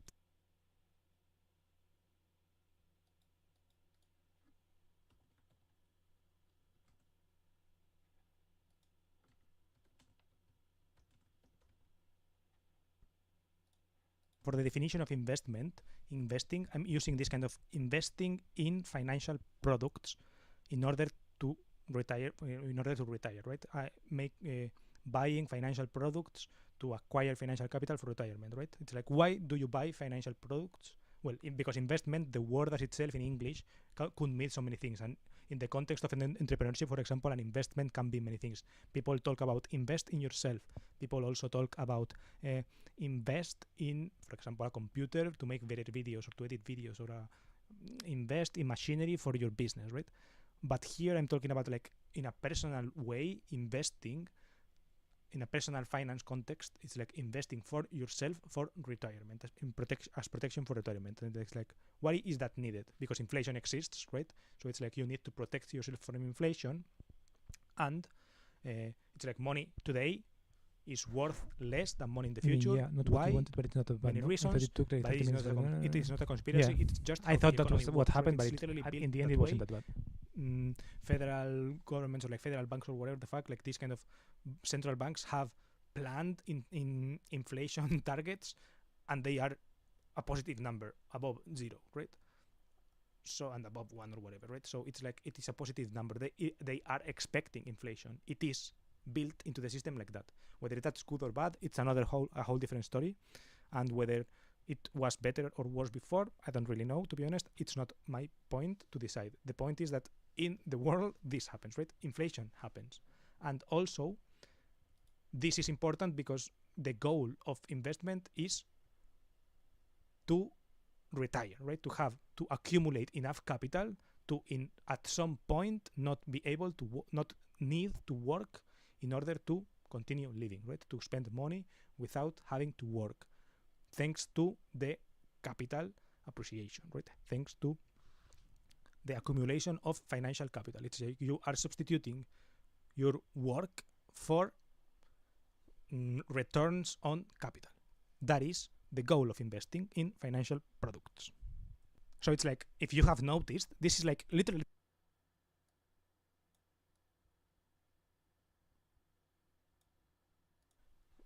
returns on capital. That is the goal of investing in financial products. So it's like, if you have noticed, this is like literally the opposite, right? It's like, in the one part, in entrepreneurship, you are trying to create something that will last the longest and that will give the most money for the longest time. AKA, you're giving yourself a job. You are creating job for yourself, creating work for yourself in order for it to last the longest time. Meanwhile, in investment, the goal is kind of the opposite, right? Financial independence, retire early, a movement within financial independence, etc., is like to create enough money that you can retire the earliest possible. Accumulate enough capital so that you can retire and stop working the earliest possible. But in And by the way, this is also something that I should have mentioned. Is like a prerequisite is that it is given that you have a job, right? You are almost kind of like assumed to have a job, and then with the money that comes out of that job, you protect that against inflation, and you try to accumulate those residuals in order for them to accumulate enough so that you can have enough money that when you stop that work that you are supposed to have in the first place, so that you can live without it, right? That is the definition of investing. So the goal is the opposite as entrepreneurship, right? It's kind of stop work, stop doing the job. That is the goal, kind of the implicit goal of investing is that, to stop working. And also there is this job aspect that is implicit in it. Implicit also within it is that you have a job, right? It is kind of like almost required. So yeah, as a little bit of a sum up, I would say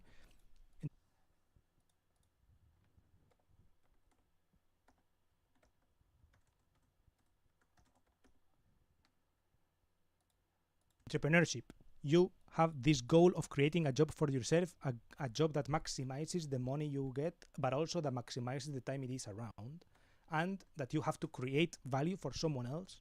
Well, you can create value not for someone else, you can create value for the market, and the market gives you that value back in the amount of money, right? And it is kind of outside the salary mindset, right? You kind of can put it back into the salary mindset if you give yourself a salary, but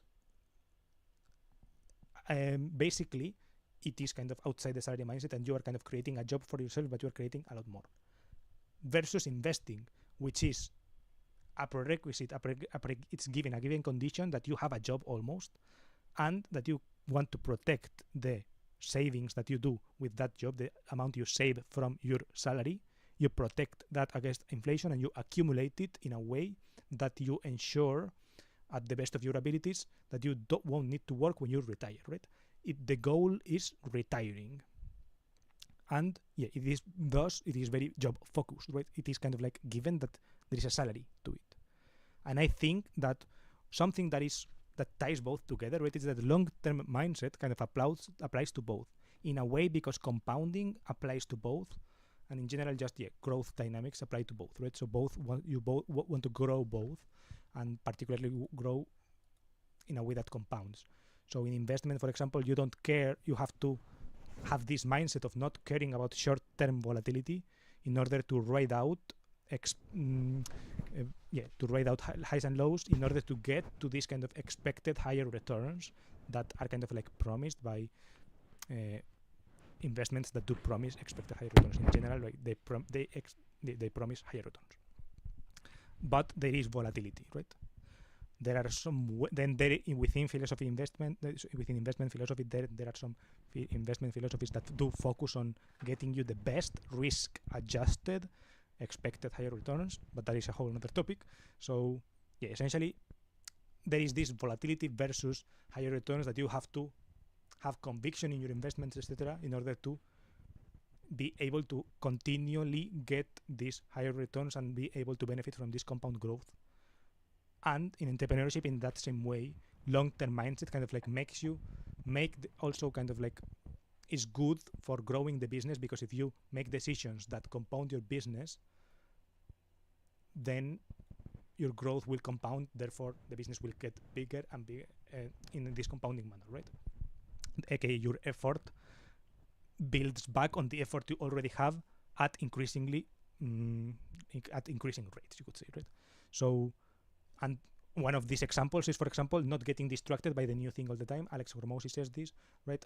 It's like, try to do one thing that you do well, repeat it and repeat it and repeat it and repeat it until you do it really well or whatever, and until, because that is the best way to make money consistently and to make more of it. And it's like, instead of like getting distracted by the new thing, do the thing that you already did more and more, right? Try to focus on that. It's like the long-term mindset is built in both of those pieces of advice, right? So there is like a thread in which both are connected, but they come from different goals, right? One goal is to make you work for the longest time possible giving you the most returns possible, and the other one is kind of like protecting you against inflation, but also like investing conservatively enough that is investing in a balanced way, conservative and risky, in order to like assure the best that you will reach your financial goals by retirement, but also that you are not taking catastrophic decisions while investing, right? So there is like this difference. So yeah, hope you enjoyed this video. Hope you found this video interesting. If you agree with what I've said on the video, write a comment. You against inflation, but also, so yes, of like getting distracted by the new thing, a sense you against inflation, but also like investing conservatively enough that is you agree with what I've said on the video. You agree while investing, right? So there is like this difference. So yeah.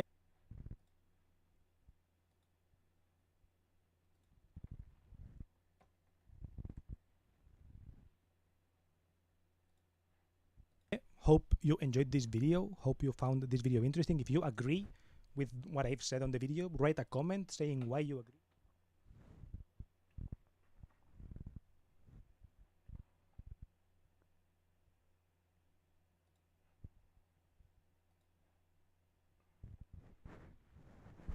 I'm now trying to edit the pictures, the thumbnails using AI.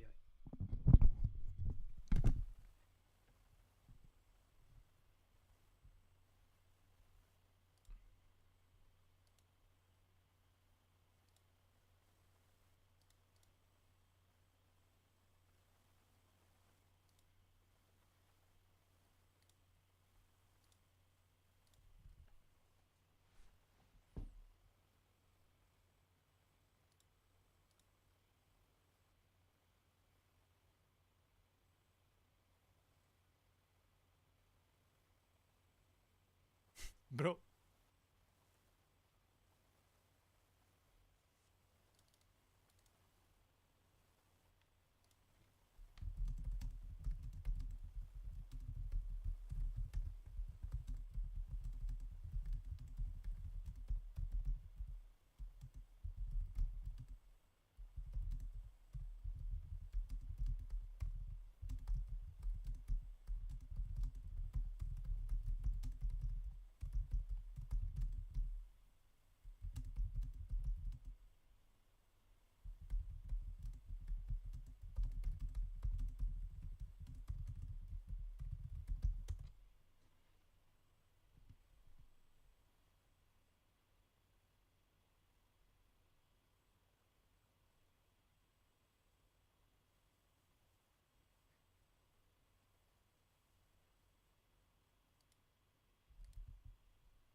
Will it work better if I say it's for a YouTube thumbnail?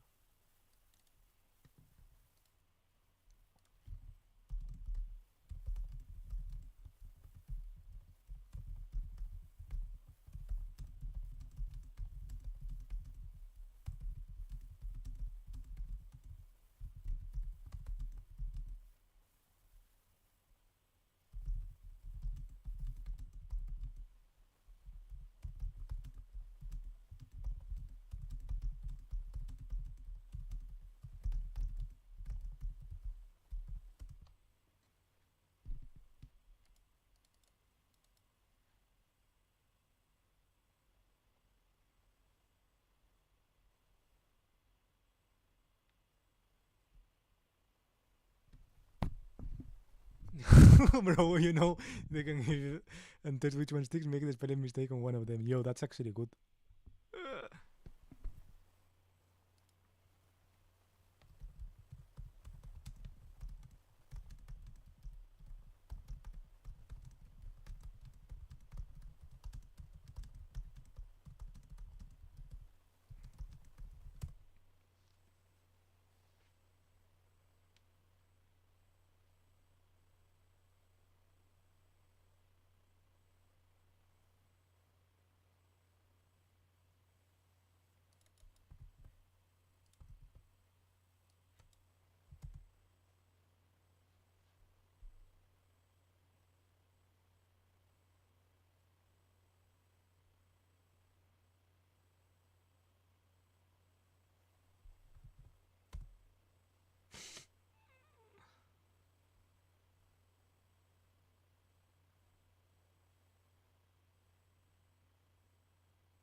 with a bit of luck, you'll get rage back commenting, correcting the thumbnail.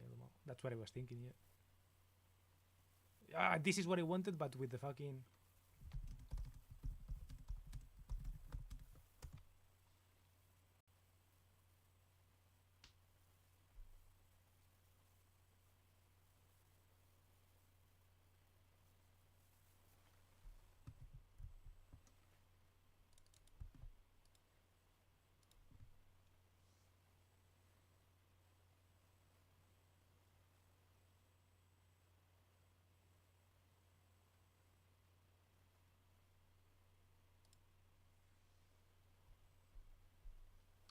Why did I have to pick this word? Should have picked something easy like cat or something.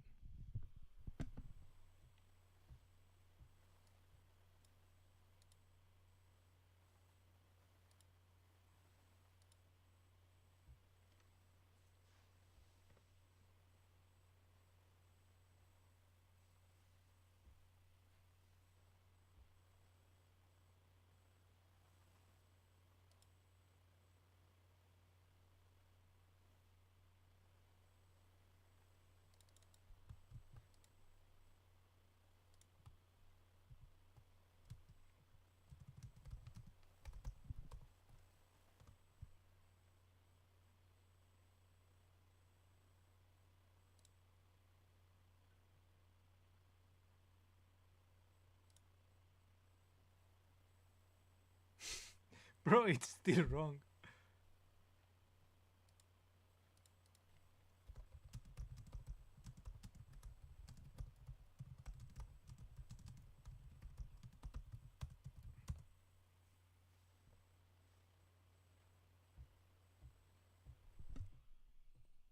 My chef sent that to me and it just reminded me of this.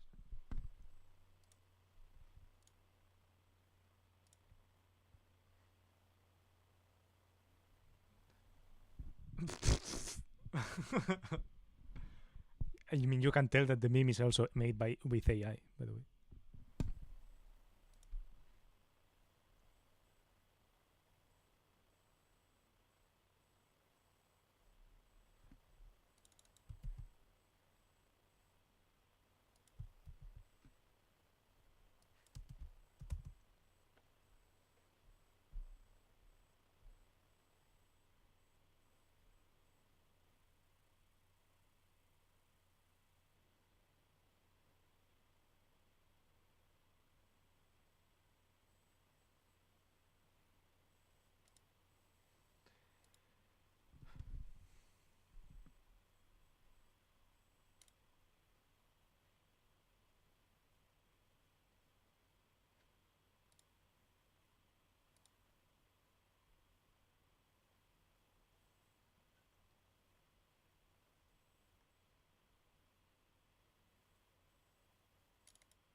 Paint is shit.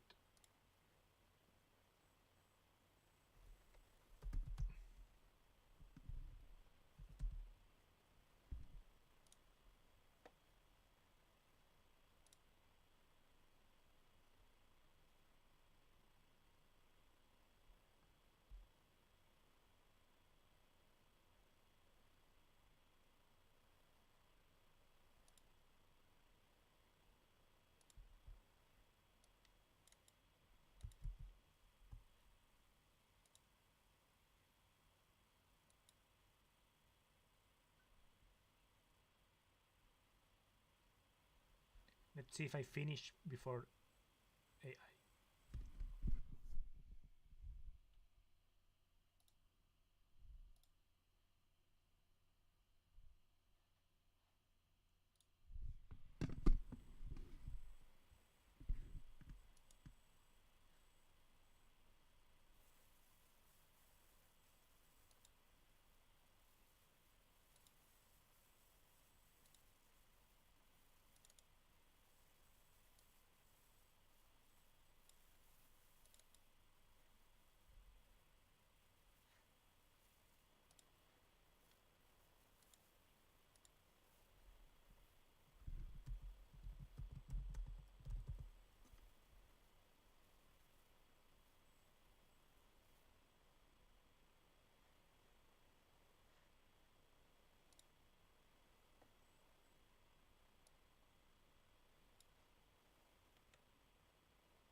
I mean, I'm simply better than AI, so like, I don't know. I don't even know why I bother.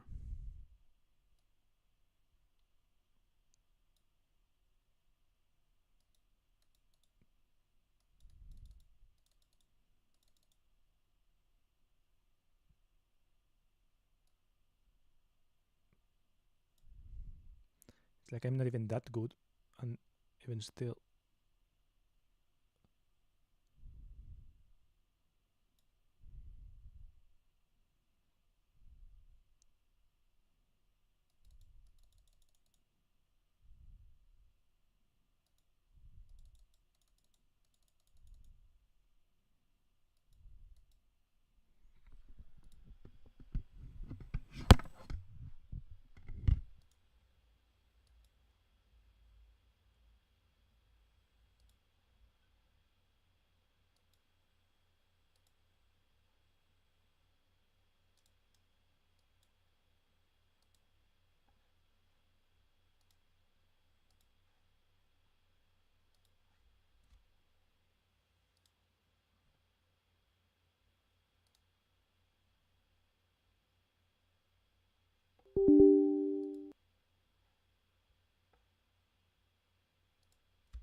Has AI gotten it right even once?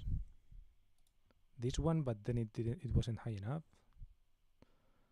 I'm using this one, sure.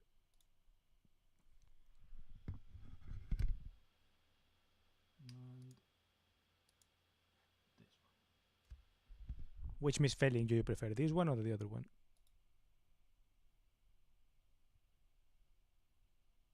entrepreneurship or entrepreneurship?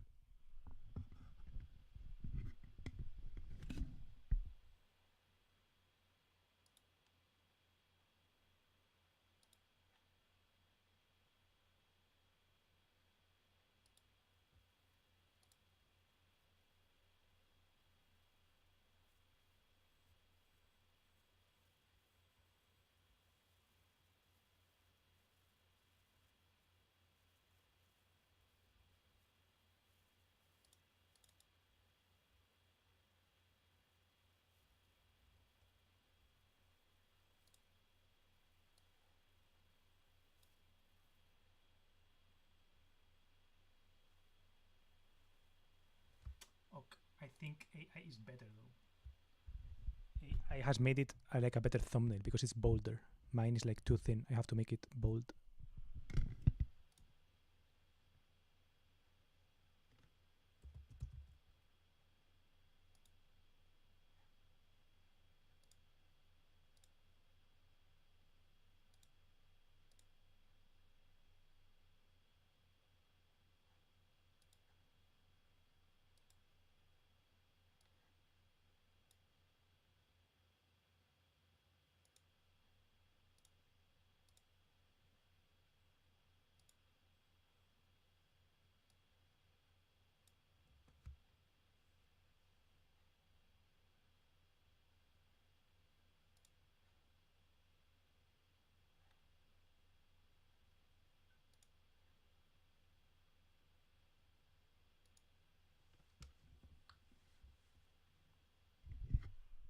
Keep it classic, lol.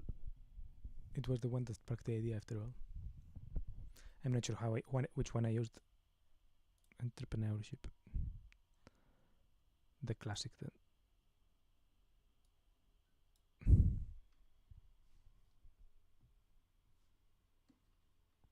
No, the classic was entrepreneurship. This was the classic.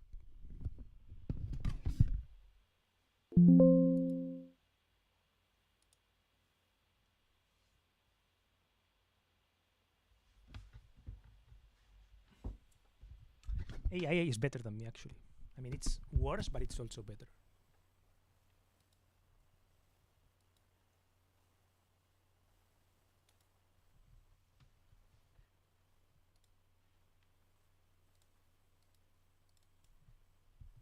Oh, scheiße.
Let's see. Fucking finally, by the way. On the left, you hold the keyboard way lower than the paper, but the word is higher up there. I think it looks off, but I don't mind, I guess.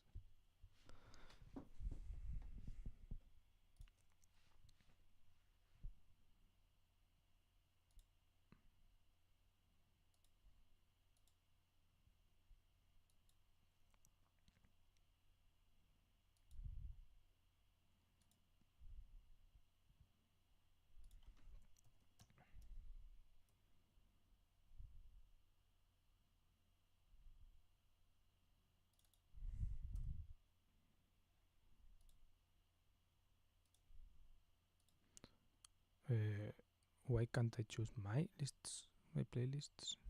The fuck?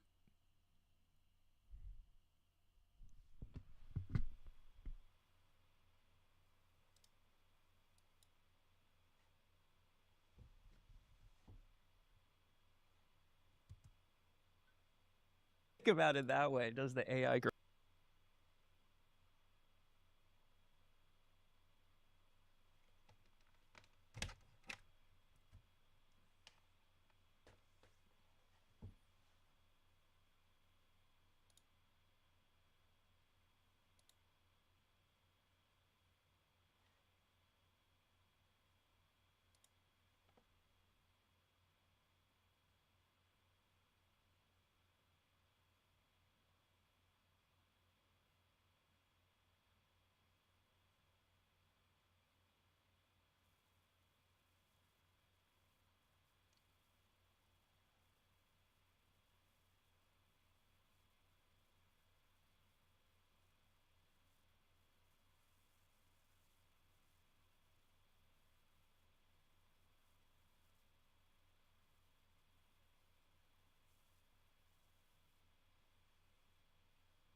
I think I don't have any about money.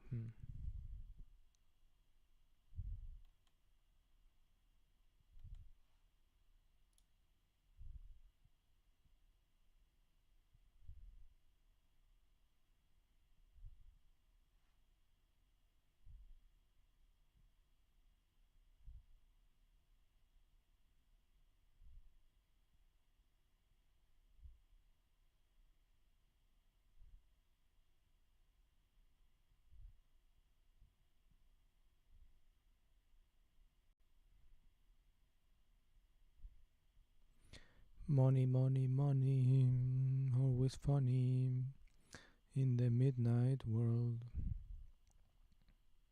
Career thoughts.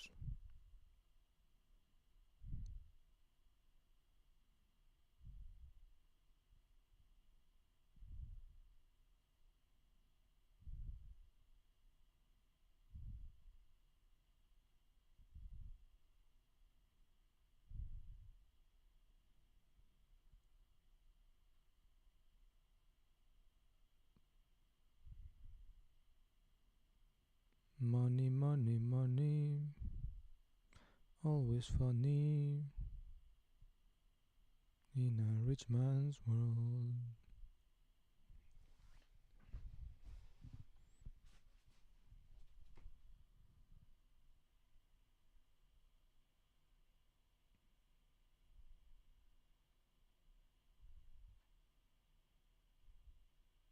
I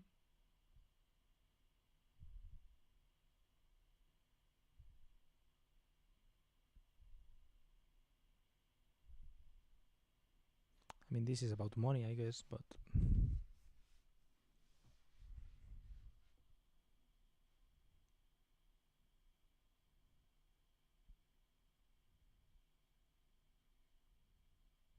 bro, why have I made so many videos?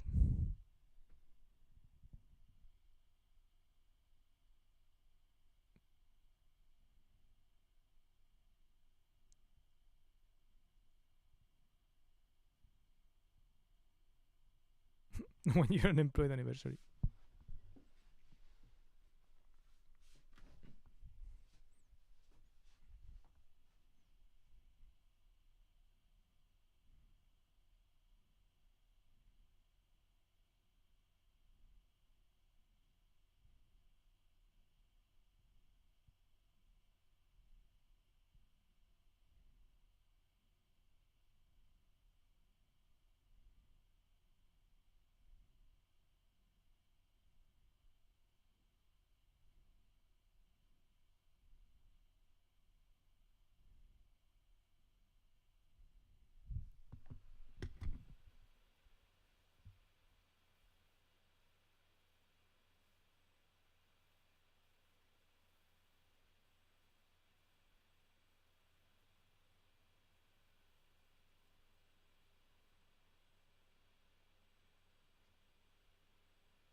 Okay, let's paste this one.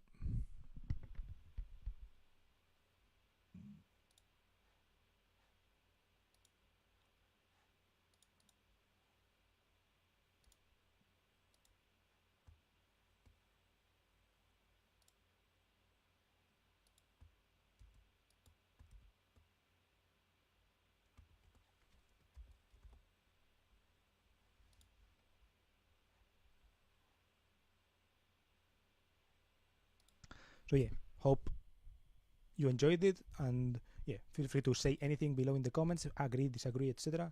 And I will try to leave something here that is kind of financial related, a video of mine, and I will try to leave something here that is kind of financial related, a video of mine that is, I guess, a little bit financial, entrepreneurship maybe related. And yeah, thank you for watching, and goodbye.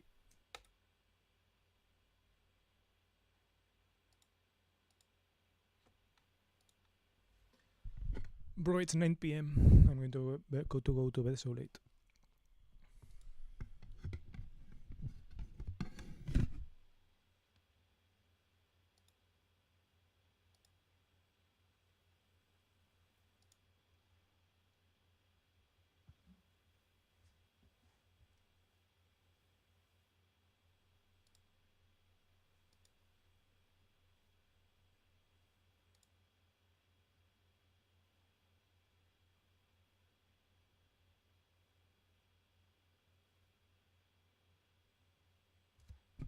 Someone watched until the end. Damn, that's crazy.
For Twitter, I'm using this one.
Boom. Finally.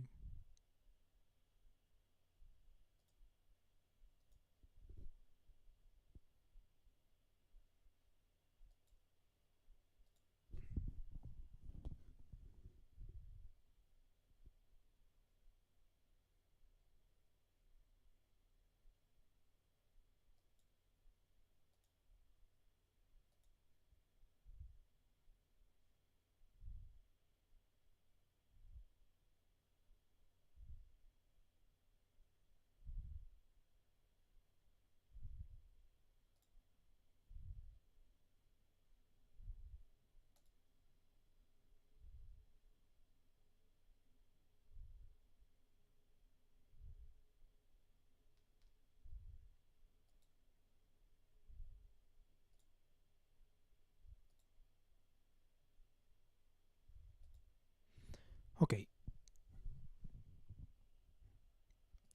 So I'm going to have dinner. I'm not hungry to be honest, but still. I'm going to have dinner. Then it will be fucking 10 p.m. and I will have to go to bed. I'll be so full because I will have just quickly eaten dinner or whatever. And yeah, have a good week. Hope I have a good week as well. And yeah, thank you for watching. Thank you for being here. Thank you to that guy who was here for 10 minutes or whatever. It still gave me some ideas to rethink the video, so it was worth it in the end, even if he didn't stay a lot. And yeah, this week, what's going to happen this week? My teacher is back, my regular teacher, at least for a Monday. So Monday will be normal day, I think, but then we'll see what happens the rest of the week. And yeah, I think I expect a boring week. I have nothing going on. I don't have a concert this week. I have a concert the next week, the 20th, I think. How can I make a calendar show up here? I have a concert here. Okay, so it's not this week. It's under the next one. It's this day. Then on this day I have a test. Badly placed concert, not gonna lie. Nah, the test came after after I had already tickets. And yeah. So yeah, bye. Oh.